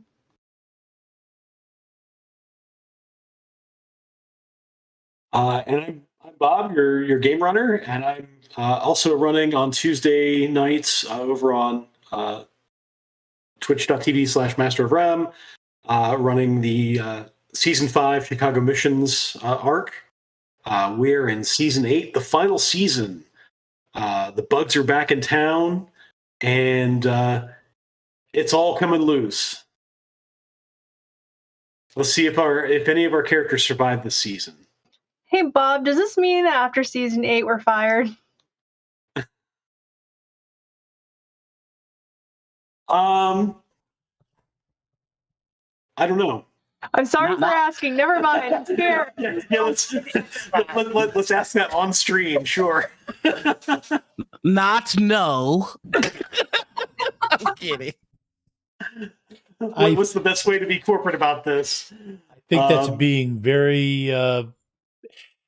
I think that's being very optimistic because to be fired, you have to make it to the end of the season.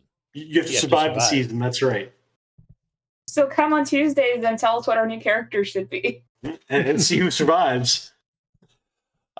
So Tom, do you have an announcement? Yes, I do. We have 3 winners for one of each of the 3 books. Amber Bella, 1, Mr. Vimes 65, and winner number 3 is the Merciless Ming. We're gonna whisper all 3 of you.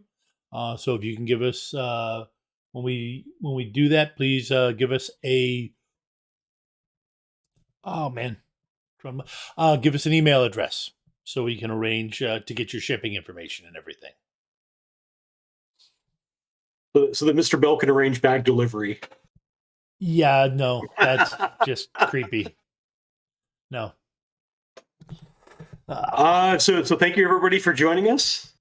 Thank you, Tom, for keeping us on the rails, and thank you to our players for making it fun.